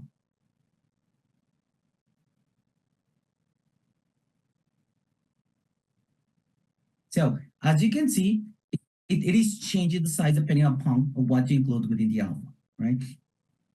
In everywhere, well, you're familiarized with this. We're including the title. We're including the x-axis and the y-axis and we will call it customer lifetime value and income, right? Because it's what we include. As you can see, there's nothing different about what included as part of the aesthetics, right? It's nothing but we are taking whatever we did in aesthetics, but we are assigning different characteristics for each and one. Crystal clear? It's what we do in the labs. We take the aesthetics and we specify which ones we are going to reshape. So let's do that. This time around, actually, let's change it to dot 7 as it was before. So the dots, I think it looks way better. But let's take a look. Professor, the alpha is the transparency, right, of the dots? Yeah, actually, it's the transparency, not the size. The alpha is nothing. The size is determined by some variables like the monthly premium auto or something like that, right? Exactly. Yeah. You are totally right. Here in the alpha, in the geometrical point, we're specifying, thank you for that clarification. Here in the alpha, we're including how clear or how translucent the dot will be. Thank you very much. That's a good point. For instance, let's include this to dot 9. Let's include to dot 9. And it must become darker or thicker or more dense, right? Let's call it density. It's more the density of the color. So if you want to, let's put it dot 7 as it was before, and there you go. In every word, we will include the same thing that we knew. We will change the title. This time around, it will be called scatter plot of customer lifetime value total claim amount, right? Which is going to include above. We will change the x-axis. Actually, change something here. There you go. We will include the x-axis, which is going to be customer lifetime value. The y-axis will be the income, and also the colors will be changed to education and monthly premium rather than monthly.premium.auto, right? This is something that we did before, but this time around, it will be applied to this scatter plot that we have, but at the end of the day, the transparency is quite different. Actually, sometimes if you make it more translucent, it would look quite better. Up to you. It's the way that you want to present the data. If you want to make more impression, or if you want to impact more to your audience, you make it more dense. You give more power to the colors. If you want to not to make it that impactful, or you don't want to overexpose some data, what you do? You use more translucent colors. It's kind of the psychology behind of the usage of colors. In every word, we will do the same, right? We will use a scale of dollars. And this is something that we are really familiarized with, right? So let's do that again. What is going to happen is going to change the income and the customer lifetime value, and it will include the $sign, the comma, and it will put it in that format, correct? If we remember that. Okay. There you go, there you go. Thinking. There we go. So now we will include some other things. In this case, actually, we already did it. We include the size of the legend, which is we're gonna transform the label. We will use a function and we will use the dollar format. And theme minimal means that it's gonna use only the space that it requires for the chart. So let's do that. And let's see how it changes. I'm sorry, this dot will affect. Oh, same thing, right? Dollar format. I need to invoke that library that we had before. So let's include them all or not. I don't know why it's giving me this error because we already invoked them and shouldn't be a problem. And where is that at? We were here. This is the one. Skill continuous policy income. Scatter. No, this is not the right. Claim value, total claim amount. Yeah, this is the one. I don't know why it's not storing all the data out of the particular libraries, but when that happens, just invoke the libraries and everything must work. So there you go. And we'll do the same for the other chart. The other charts is nothing to give you a different ways to show the data, right? I already showed you the scatter plots and I showed you all those scatter plots. So from 1 to 3, those are nothing but scatter plots, but showing you different characteristics. But you may wonder, Fer, can we use other type of charts? Of course, we can use other types of charts. For instance, this one, we will create a histogram. A histogram is nothing but a discrete way to show the data, right? What it means discrete, I already explained in the previous class, but I'm gonna explain it again. It creates categories, right? For instance, between usually ranges or usually, ranges. Let's give them ranges. Let's say between 1 and 9, it's gonna count all the numbers. Let me comment this. 1 and 9. Right? This will be one category between 1 and 9. The other one will be between 10 and 20. And let me change this actually to something more meaningful. Let's say that we are gonna count how many people in this group belongs to each and one of the groups. I'm gonna assume, I won't say your ages, so no worries about it, that it's something that is confidential. Just kidding. So between 20s and 30s and maybe between 30s and 40s, right?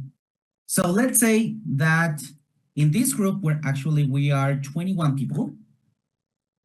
21 people. That means that only 21 values will be grouped here. Let's say that between 10 and 20 years old, we have 2 people.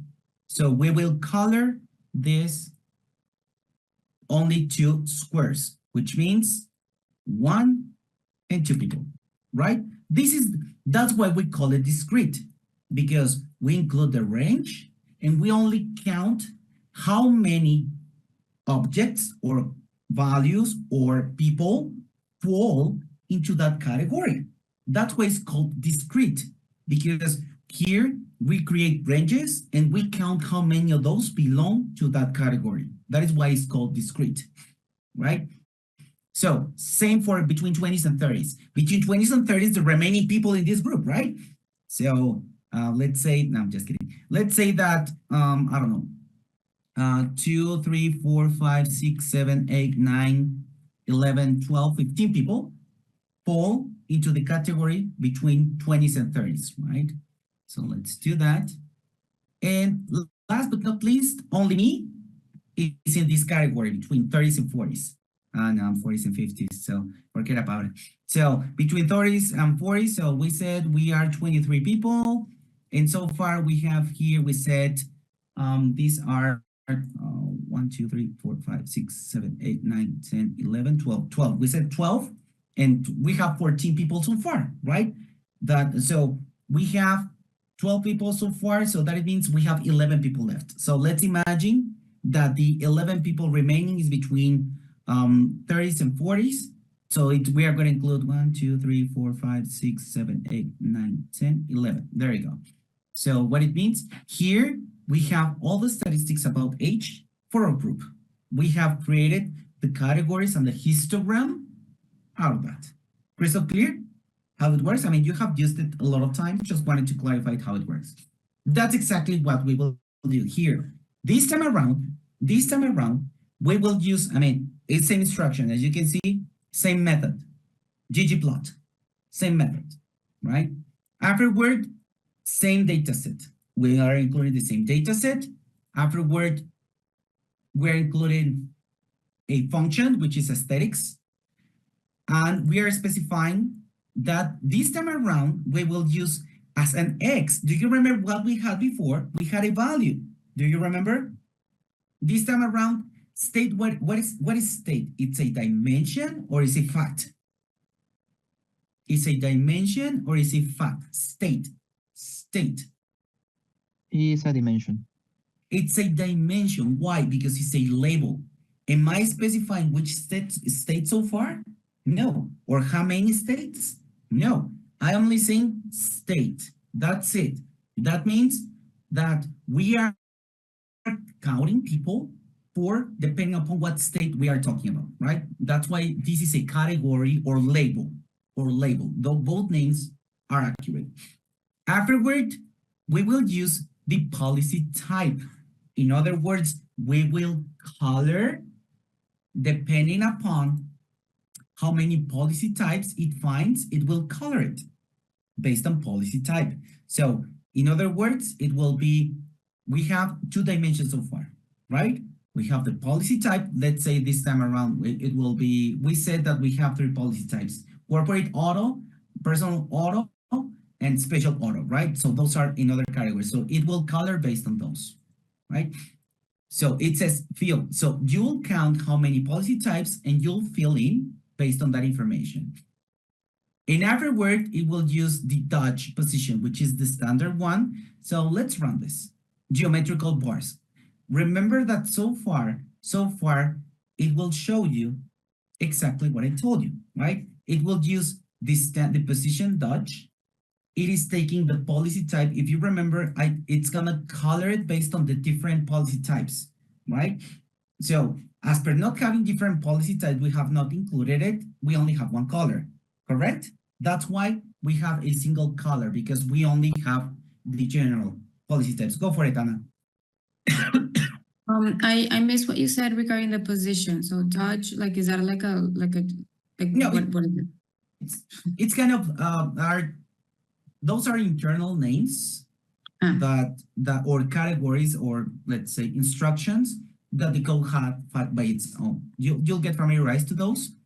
For instance, and that gives us like the histogram going up.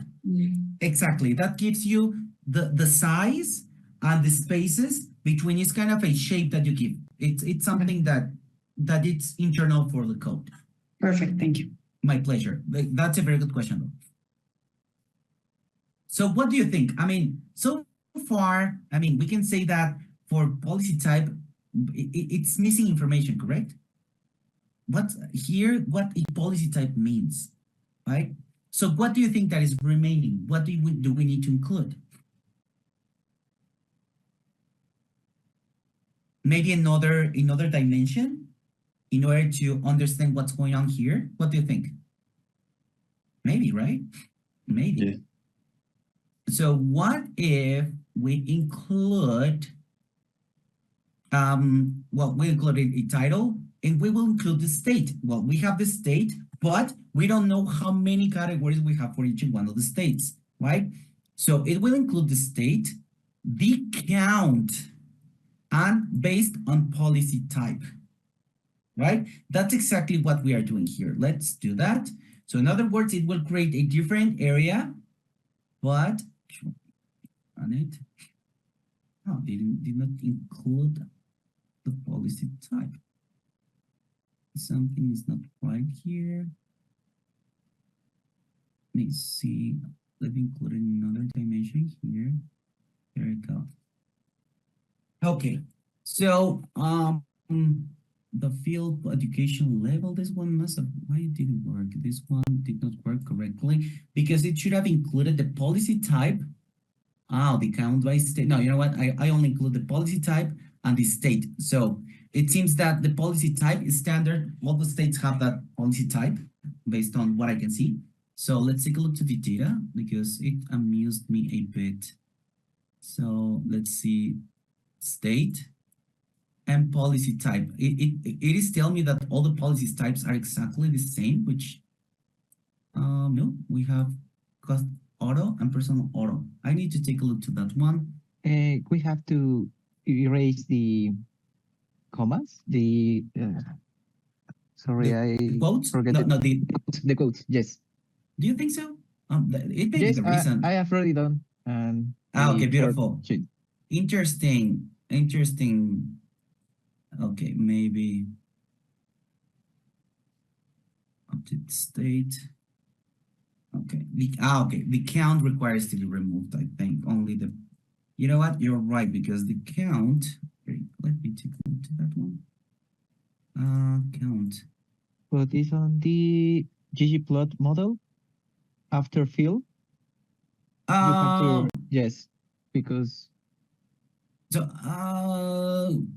policy type. Here we go. To remove this one. You said. Yes, to invoke the column. Instead of put the okay, got it. I think. Oh, you are totally right.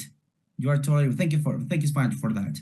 Actually, the policy type. I mean, this kind of. Yeah, you know what? Because do you remember that in the past we used the other comma? Yeah. So we can actually this one should have worked. This kind of. Let's see whether this one worked. This type of.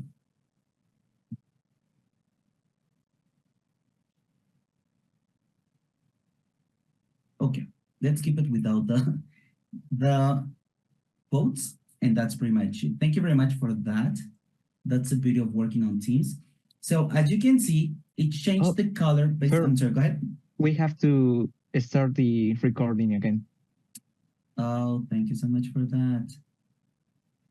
As you can see, I don't know why I'll always forget. Recording in progress. I'll explain that one just to keep the recording. Okay. So in this case, we will create a bar chart. So the bar chart is nothing but we will count, depending upon the categories that we establish, we will count how many objects fall into that particular category, correct? So in that case, let's say this one. In that case, we will use ggplot as well, which is exactly the same as the one we used before, which is nothing but the method that we will use to showcase the data. Afterward, we will use the data itself. We are letting the code read insurance data, and that's the one that you're going to use to invoke. So in other words, it will invoke this object that contains all these records for the different insurances. We are familiarized with this particular one, right? So afterward, we will use the aesthetics. The aesthetics is nothing but how it's going to shape the data, right?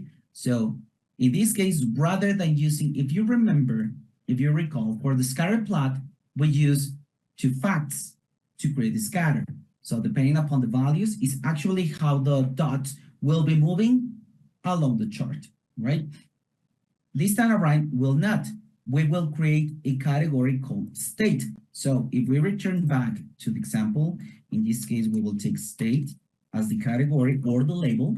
Let's say like it will be Arizona, California, and I don't know, Colorado.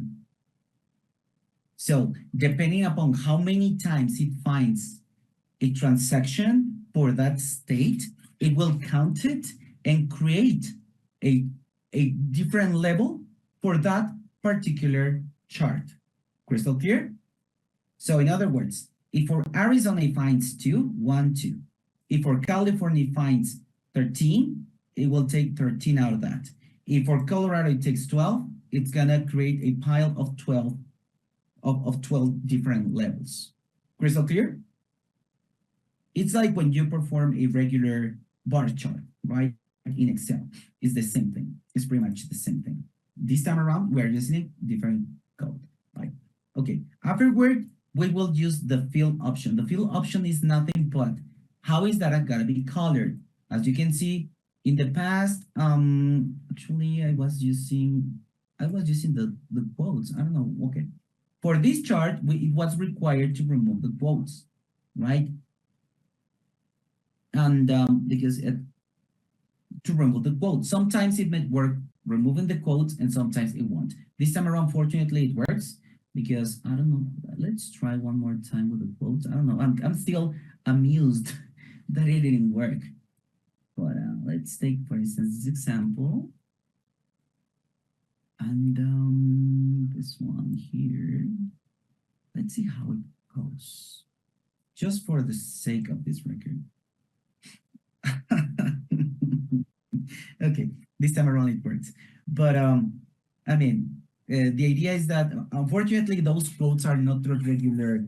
It's kind of an stress, right? But anyways, so the idea here is that we need to color based on the policy types. So in other words, it will take the most common used colors, which are red, green, and blue, and it will assign for each one of the categories that particular color, right? So in the chart, each time it finds a common value, it will create a group of those. That is why it's called discrete.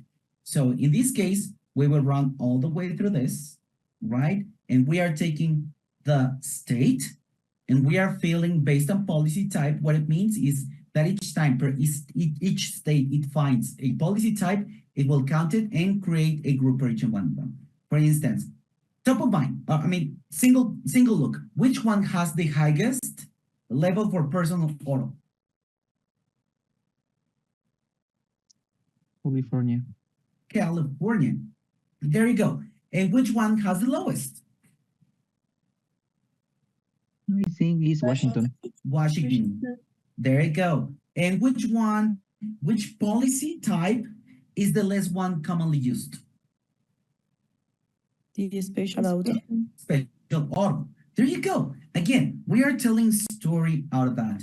So that's why my suggestion is to use different visuals to present the same data to try to find out specific behaviors or specific stories around the data that can be impactful and meaningful for the audience whom actually is taking a look to what you are presenting, right? So in this case, we will include other aesthetics. For instance, we will change the names, we'll change the shape and so on and so forth, just to adapt it to the area. And as you can see, it make it kind of adapted to the area that we have available and that we can see in a very fashion.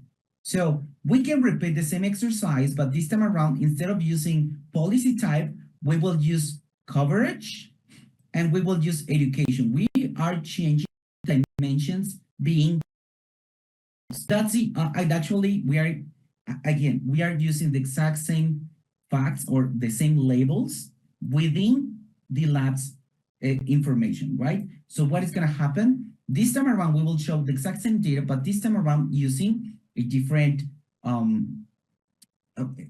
chart. I'm sorry, this is a geometrical bar as well, but you are using, this time around, we are using different dimensions, which is coverage type, and we are using education level. So now what you can tell me about education level, which one is the most commonly used for each and one of the levels? Or let me give you an example. Which one is the most popular for bachelor's degree? What type of coverage for bachelor's degree?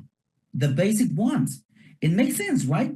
Because most schools, when they have students, they offer an insurance, but most commonly used due to the age of the students, they offer the most basic because they may not, they be less likely to have an illness rather than people like me, right? My elders. So, and which one is the less commonly sold? The premium. The premium. There you go. As you can see, we are creating different analysis out of the data, and we can reshape it and smash the data using different dimensions. So this time around, what if we use the sales channel? So in other words, we will analyze which channel we sell the most And by channel, what we mean? It's a different dimension, which is going to be an agent. When someone calls potential customers and they offer an insurance, has it happened to you that they call you like 4 times a day to offer you an insurance? Well, it happens to me, so I know how it works. Is the way that most of the companies sell. They call, they look at the customers face to face, looking for an answer, right? So now, what you can tell me out of this? I won't ask questions. I need a volunteer, and what you can tell me about this particular chart? What can you find here? I can see that the agent channel is the most useful or the most efficient way to sell the insurance for the 3 types of policies. Beautiful. Exactly. We can see that the agent is the more effective to make a sale. On the spite of, we may think that it's kind of old-fashioned or outdated. Guess what? Still, having a personalized interaction, still the most successful to sell an insurance, and so on and so forth, right? What now let's analyze the customer lifetime value. So what it means, by slicing and dicing the customer lifetime value, we can perform different transformations or filter the data in order to understand our information a little bit more. For instance, the first thing is that we will standardize our variable. What it means by standardize? Standardize means that, let me give you an example. Actually, it would be better if I show it with the outlier. So let me return back to one of the charts. Let me use the scatter plot. For instance, this one. Let's take a look to this particular chart. What would happen if this particular chart, the scale were too big? What it means? What if the canvas were kind of 10 times smaller, 10 times smaller, would be much more difficult to be read, right? So instead, what if, or if it were too big, right?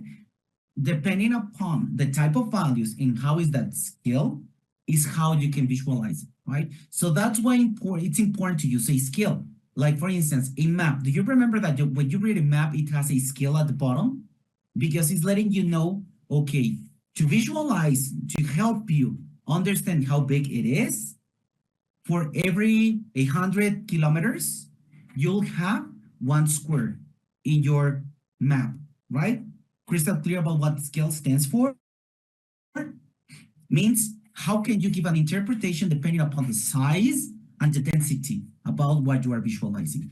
And that's exactly what we can do here. We can change the scale for a particular value. So let's invoke this variable. For instance, let's take a look to view, and let's see how this scale changed for all the values. As you can see here, instead of giving us kind of 1,000, 1,000,000, and so on and so forth, it gave a scale based on the size of the canvas. It's kind of the translation for something physical to a dimension that you are using. That's why you perform a scaling. Because for instance, the value number 3, let's take a look to the value number 3. The value number 3 for customer lifetime value, 1, 2, 3, it's 12,887. But here, in order to plot it, it has a scale between 0 and 10 centimeters, right? So in other words, it needs to assign a size in this plot to that particular value. It gives an interpretation, geographically speaking. It's what we are doing with this scale. So it provides, it's when we use 100 kilometers means 1 square in your map. It's what we are doing here, right? So that's why we use a scale in order to adapt it to the space and plot it and make something meaningful based on the size and based on the longitude and latitude for that particular value, right? So afterward, what if we can use if then else? For instance, sometimes if you remember, I told you that a 0 or a null value, it's a problem when you are performing statistical analysis. Why? Because it creates a bias, right? Sometimes we need to perform transformations. So for instance, here, we can say that something that is bigger than 0 will be high. It's gonna create a new label, right? This is nothing but categorizing our data. For instance, imagine that you only have transactions, but you don't have dimensions. You can create dimensions or your own discrete dimensions by using this logic. For instance, in this case, let's take the customer lifetime value. If the standardized CLV is greater than 0, you are gonna assign a label called high. If not, it's gonna assign the label low. So let's do that. Let's do that.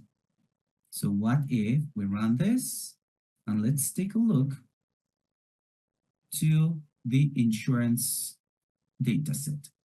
So let's take a look to the insurance data set. Just let me remember how I called it. Insurance data, just like that. So let's take a look to that.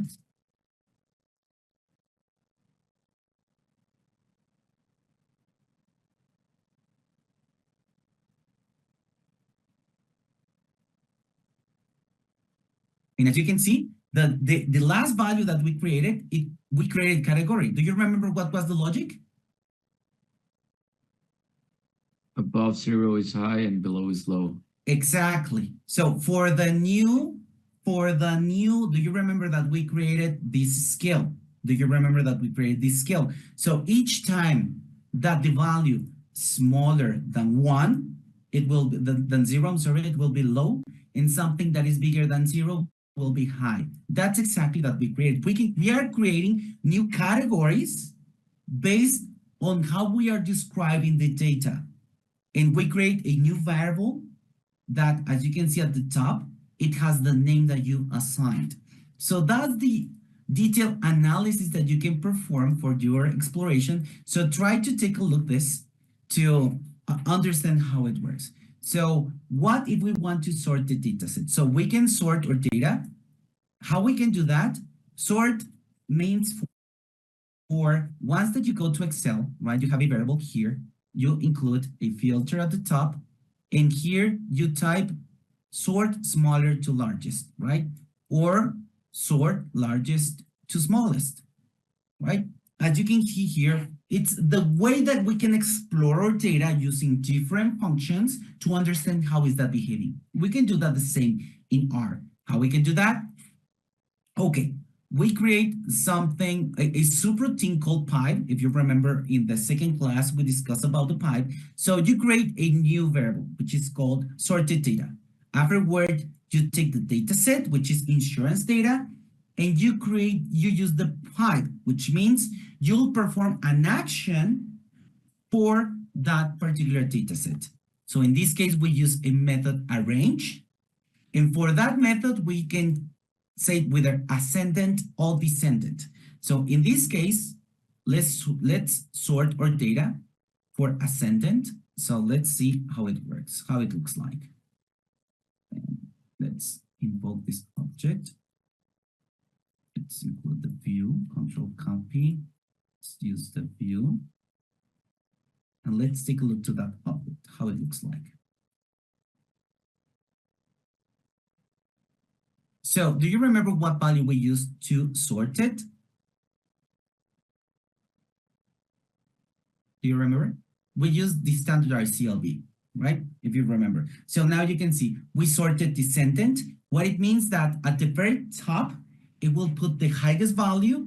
And if we go all the way through, at the end, it will put the lowest value, right? Is what we do with the sort. We can sort it as factor. What it means, it will create a new category, which are factors. So in other words, a factor is nothing but creating the different levels that it will find and it will sort them. how we can do that? Well, we will use the customer. So what it means, it will group each time it finds a new customer, it will group it. Another customer, group it. Another customer, group it, and so on and so forth.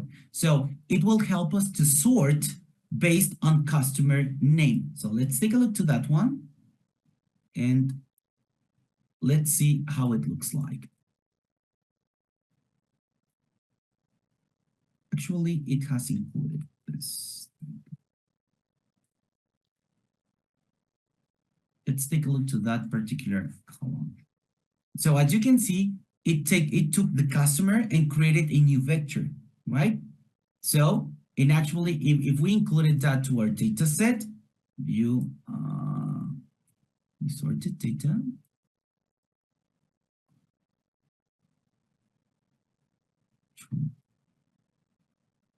It did not include here.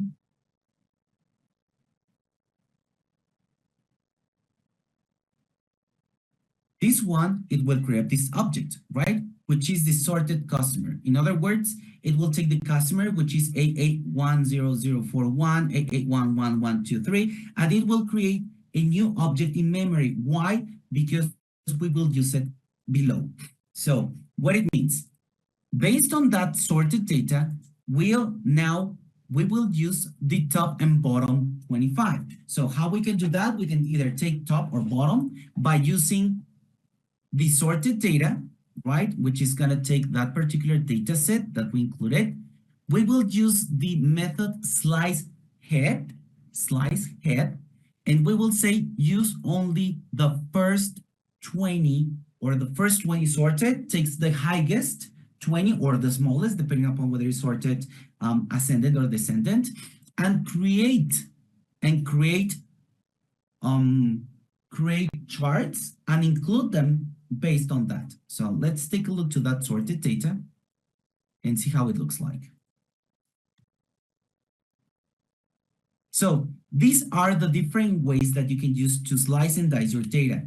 So what it means is slice and dice your data means that you can segregate your data. As you can see, out of all the entire values, it is taking only the first 20, the bottom and the top 25 values that we have for the, we are using slice data, using the sorted data, which we are sorting based on customer ID, right? So it took only the first 25 and the last 25 and created a new data set out of that. As you can see, we don't have those many records. So we can use, for instance, what if we plot them using that particular bottom to top, and we will see how it looks like. So that way, we don't have those many. Do you remember that we have more than so many values? We have hundreds and hundreds of values. Guess what? With this option, we took only the top 25 customers, and we have here the customer ID and the bottom 25 customers that appear here. That's another way that we can slice or dice of data, right? For instance, these ones can help us to understand why is that customer not buying or insurance, right? So we can reach them out, give them a call. Okay, why are kind of a customer success follow-up, right? To try to understand the customer service, try to understand why they are not comfortable with our service, and how can we make it to make their life easier, right? So we can use also different types of charts. For instance, the density charts. These ones, the density are nothing but based on here we will use more than one dimension. What I mean about that? Okay, we will use, for instance, the total claim amount. We will use the policy type, and we will create a density out of that particular dimension, and it will create a different type of visual. What is going to happen? The density means as more they pay or cost is pretty much similar as the histogram, but a different way to show it, right? For instance, here we can see, based on the total claim amount and based on the density, we can see which one is most commonly sold in a different fashion, right? For instance, we can see that the very top one is the personal auto, and it's something that we saw before, correct? And the next one is the corporate auto. Actually, let's change the density. This one is not easy to digest, so let's see, change the density to see even better the data. Now the data is more visible, right? We can see how is everything biased to our best products are the one between $0 and $1,000 in total claim amount, right? That's why the density charts are help us to understand bias and to understand which product or which customers for market segmentation, right? We can use, for instance, a different way to show it. We can use the total claim amount, and we can use the coverage in order to understand what's the density out of the coverage and what's the behavior different than the other one. So let's take a look. So as you can see, it has changed, right? So which one has the highest level? Well, is the premium. Why? Because despite the volume is less, is the one that is giving us a bigger amount of money, right? It's kind of a premium product, and it's common, right? Which car are sold the most?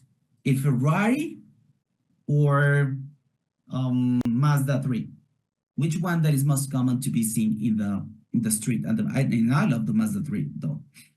Which one is more common in the street? Mazda. But which one is more expensive? Ferrari. The Ferrari, right? Maybe I used a bad example. What about if we use a Mercedes, right? Mercedes and Mazda. Which one is more commonly seen in the street? Well, not talking about buses, talking about cars, right? Because all buses either are Volvo or are Mercedes, right? But if we talk about cars, which one is more commonly seen in the street? A Mercedes or a Mazda? Mazda. A Mazda. That means in volume, we will be able to see them more, right, than others. However, the cost is not that much. It's kind of the relationship, right? And so on and so forth. So we can use different type of charts, and actually let's take advantage of, take a look to different charts and try to visualize the different values, right? And use the different dimensions. As you can see, you have already the charts. Now you can play with the different dimensions, and I have built some of the answers that you may be looking for your assignment are already here. You don't have to worry about it. The only thing is that you need to run them and give an interpretation and understand how to use them. For instance, however, let me explain you some different charts that are being used. For instance, we have the, what if we use a correlation, a correlation chart? The correlation chart, let me show you how it works. The correlation chart will use different dimensions. For instance, in this case, it will take the standardized customer lifetime value. It will take the total claim amount. It will help you. As you can see, this is a multivariable chart. Why? Because we have a standardized customer lifetime value, total claim amount, number of policies, and that all the different terms that we have for the different products, right? And also we have the relationship to each one of them. So the correlation ones will help you to identify which are your outliers and which have more correlation. Correlation means as more one changes, the other one will change the most, right? Let me give you an example. Which one would give you more revenue in your company? If you invest in advertisement or if you invest in facilities? Which one will give you more revenue? If you invest in advertisement or if you invest in your building? The building. Do you think that in the building? Why, just curious, why would it attract more customers if you have a new building? Well, I'm talking about a manufacturing plant. So, okay, that's a good point. That's a good point. Depends upon what market segment you are talking about. That's a very good point. Thank you for that. That's a beautiful example. Let's imagine, let me rephrase that. Let's imagine that you are selling cell phones. How would you reach more customers? With marketing or with a building? Marketing. With marketing, exactly. So in other words, we can say that by investing in marketing, it would give you more revenue, more income to your company rather than a building, because also remember that we have assets and liabilities, right? So despite a building is an asset that you need, it doesn't exactly, it's also a cost, right?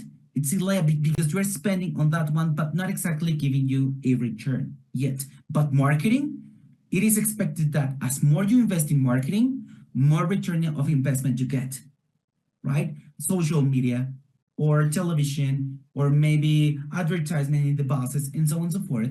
So that's the intention of marketing, right? Reach more people to let them know that you have something to offer that they may feel attracted to.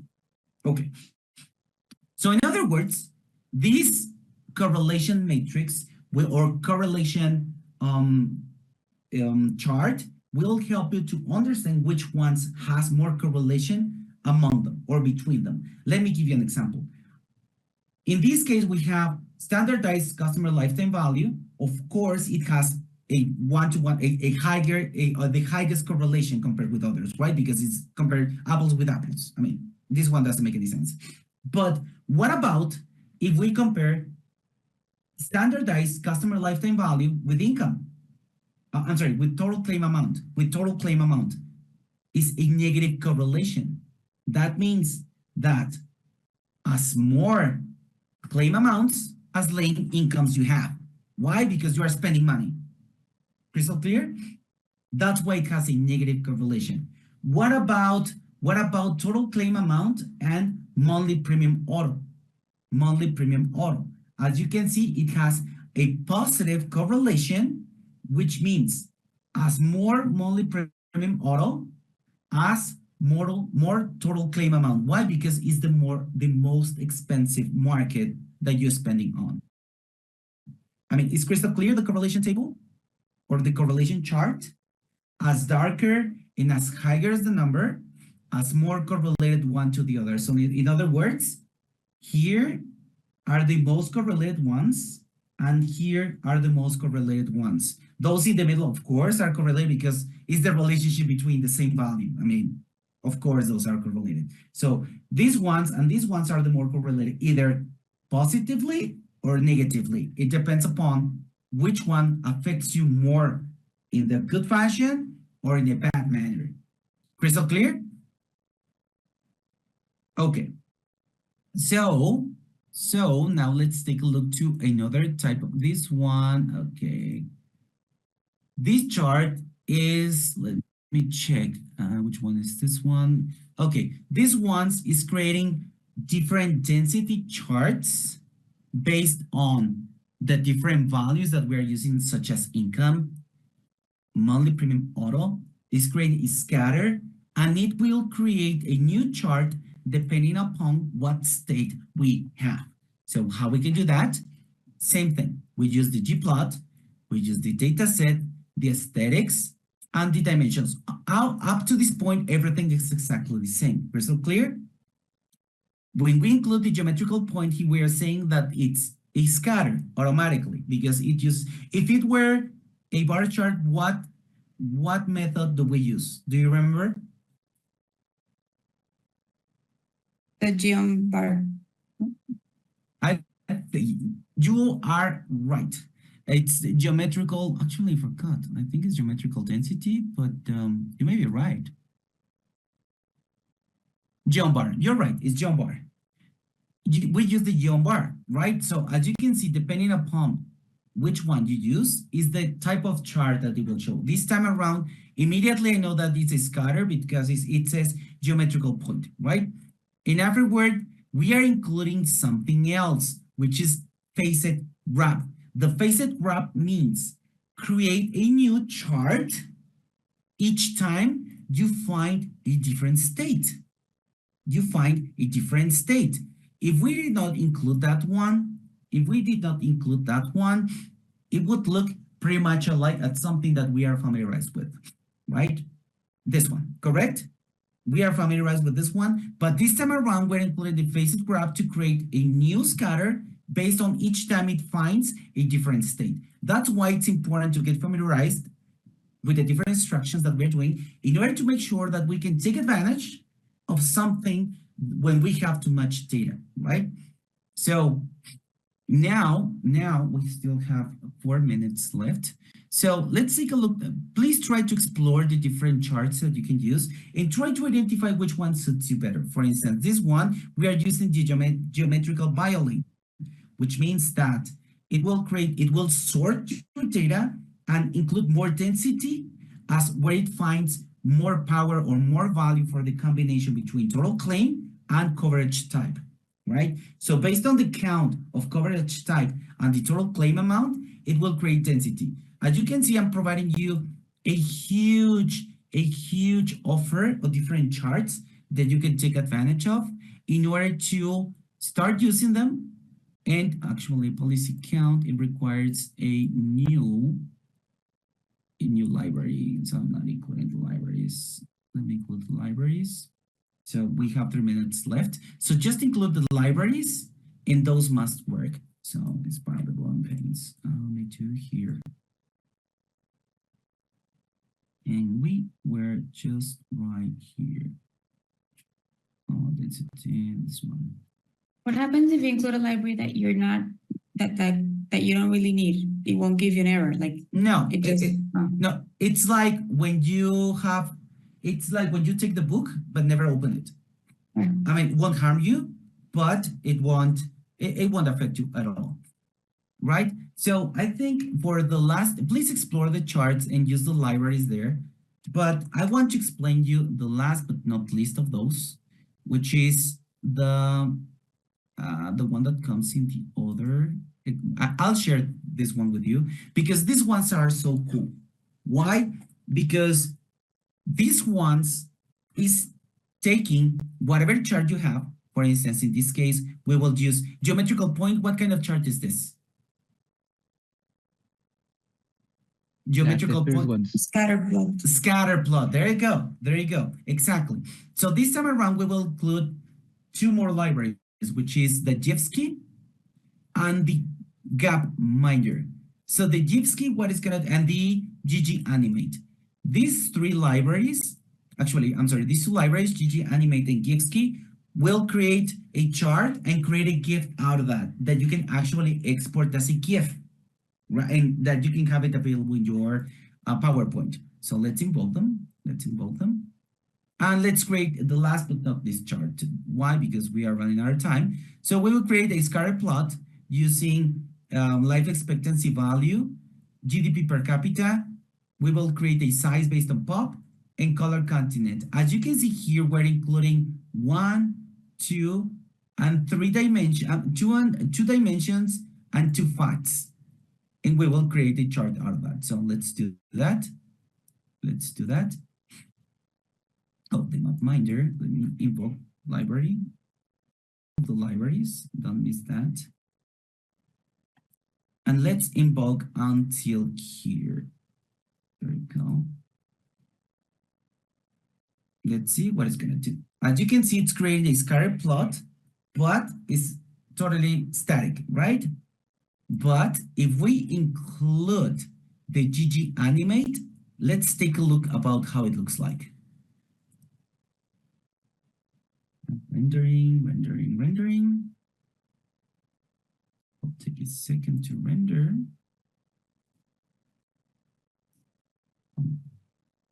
Don't make it follow me. Okay, it's rendering at the bottom. As you can see, it takes a while. Why?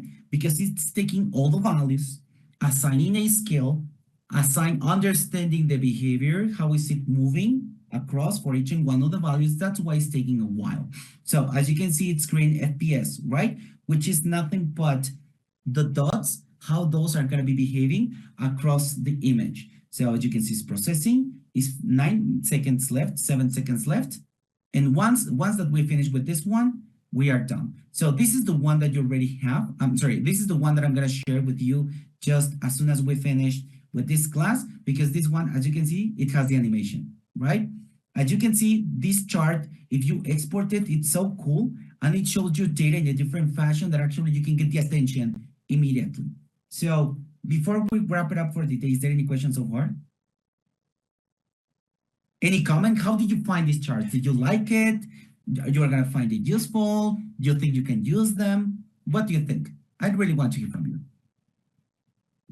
I think that we can use them for like charts that have a lot of information, like we are presenting now, and to resume the information in order to like see some stuff that maybe can be useful and Exactly. not all the data. Exactly. That's the main intention of using these charts. So that's why it's important to understand them all and try to use them along the way, because the way that as more you master them, as the better you can show the data in front. Imagine showing to your manager or to your leader or to your CEO the behavior of your strategy that you're following in this fashion. It's more impactful than only showing numbers or faking numbers, right? Not faking, I'm sorry. Just showing the numbers into a PPT. I have not done it. I'm not exposing myself. But imagine showing these numbers in this fashion to your CEO and saying, if we follow my strategy, guess what? Our revenue will go that way. So actually it has more impact and more a more kind of appealing process to show the data. So thank you very much, everybody. It has been all for today. Please try and perform the exercise and repeat all these charts again, just to understand them. And feel free to ask me. Is there any questions so far? Else, feel free to leave. Thank you so much. Have a wonderful evening. See you on Thursday. And I'm looking forward to hear your feedback. Please send it to email or via whatever via you may think of. I really want to hear from you. And have a wonderful evening. Thank you so much. Thank you. I have a question regarding the assignments for today. Is the exercise class 1 and 2, or just the one that we have to 1 and deliver? 2. 1 and 2 Okay. were the ones that are delivered for until today. Okay. Yeah. The 3 and 4 will be delivered next week. The 3 is already available. That was my next question. So the one that says class 3 code used in class, it's already uploaded, but like nothing is written. Nothing is written. Huh. I didn't like that. So means that, okay, assignments, right? We go to assignments. So you mean that if we go to assignments, it has nothing within in the assignment? The option to attach, it's not available, I think, in class 3. Not in that one, in the individual. In the individual assignment. Oh, because the individual assignment. Okay, now I see what you're saying. Okay, I'll include are the same instructions, but I include them. Thank you so much for that. Yeah, I'll include the same instructions. So thank you so much for that. Okay, so we're gonna have like the same, like every week we're gonna have like individual assignments and then team assignments that are gonna be due the following week. Exactly. You know what? Let's focus only on the team assignments, please. Okay. I mean, the individual assignments is just for me to make sure that you are comfortable with the learning process, but you know it's too much work for you. So I think do you agree? I mean, only delivering the group assignments, is that fine for you? Yes. Makes more sense, right? Please. Sounds like a plan. Okay, I'll evaluate only the group assignments just to focus into that, not the individuals, because I think it's, you know what, in the past, as I told you before, we used to have 1 session per week. Nowadays are 2 sessions per week, so it's too much work. So just focus on the group assignments, please. Perfect. And just last question, this group assignment of exercise 3 is due when? Same thing, until Like on Sunday. next Sunday. There you go. Okay. There you go. Thank you so much. Yes, until Sunday, both assignment 3 and assignment 4. That will be uploaded on Thursday. On Sunday. Yes, the number 4 will be uploaded on Thursday. Actually, tomorrow. All right. Crystal clear? Great. Yes. It's better now? Yes. Wonderful. Yes. So thank you so much, everybody. Have a wonderful evening. And those who actually have a question can stay. All those who actually do not, have a wonderful evening and looking forward to hear from you. Right. Thank you. Thank you. Thank you. Thank you Have so a good much. evening. Have a great night. Good night, everybody. Take care. Thank you, Great evening. My pleasure.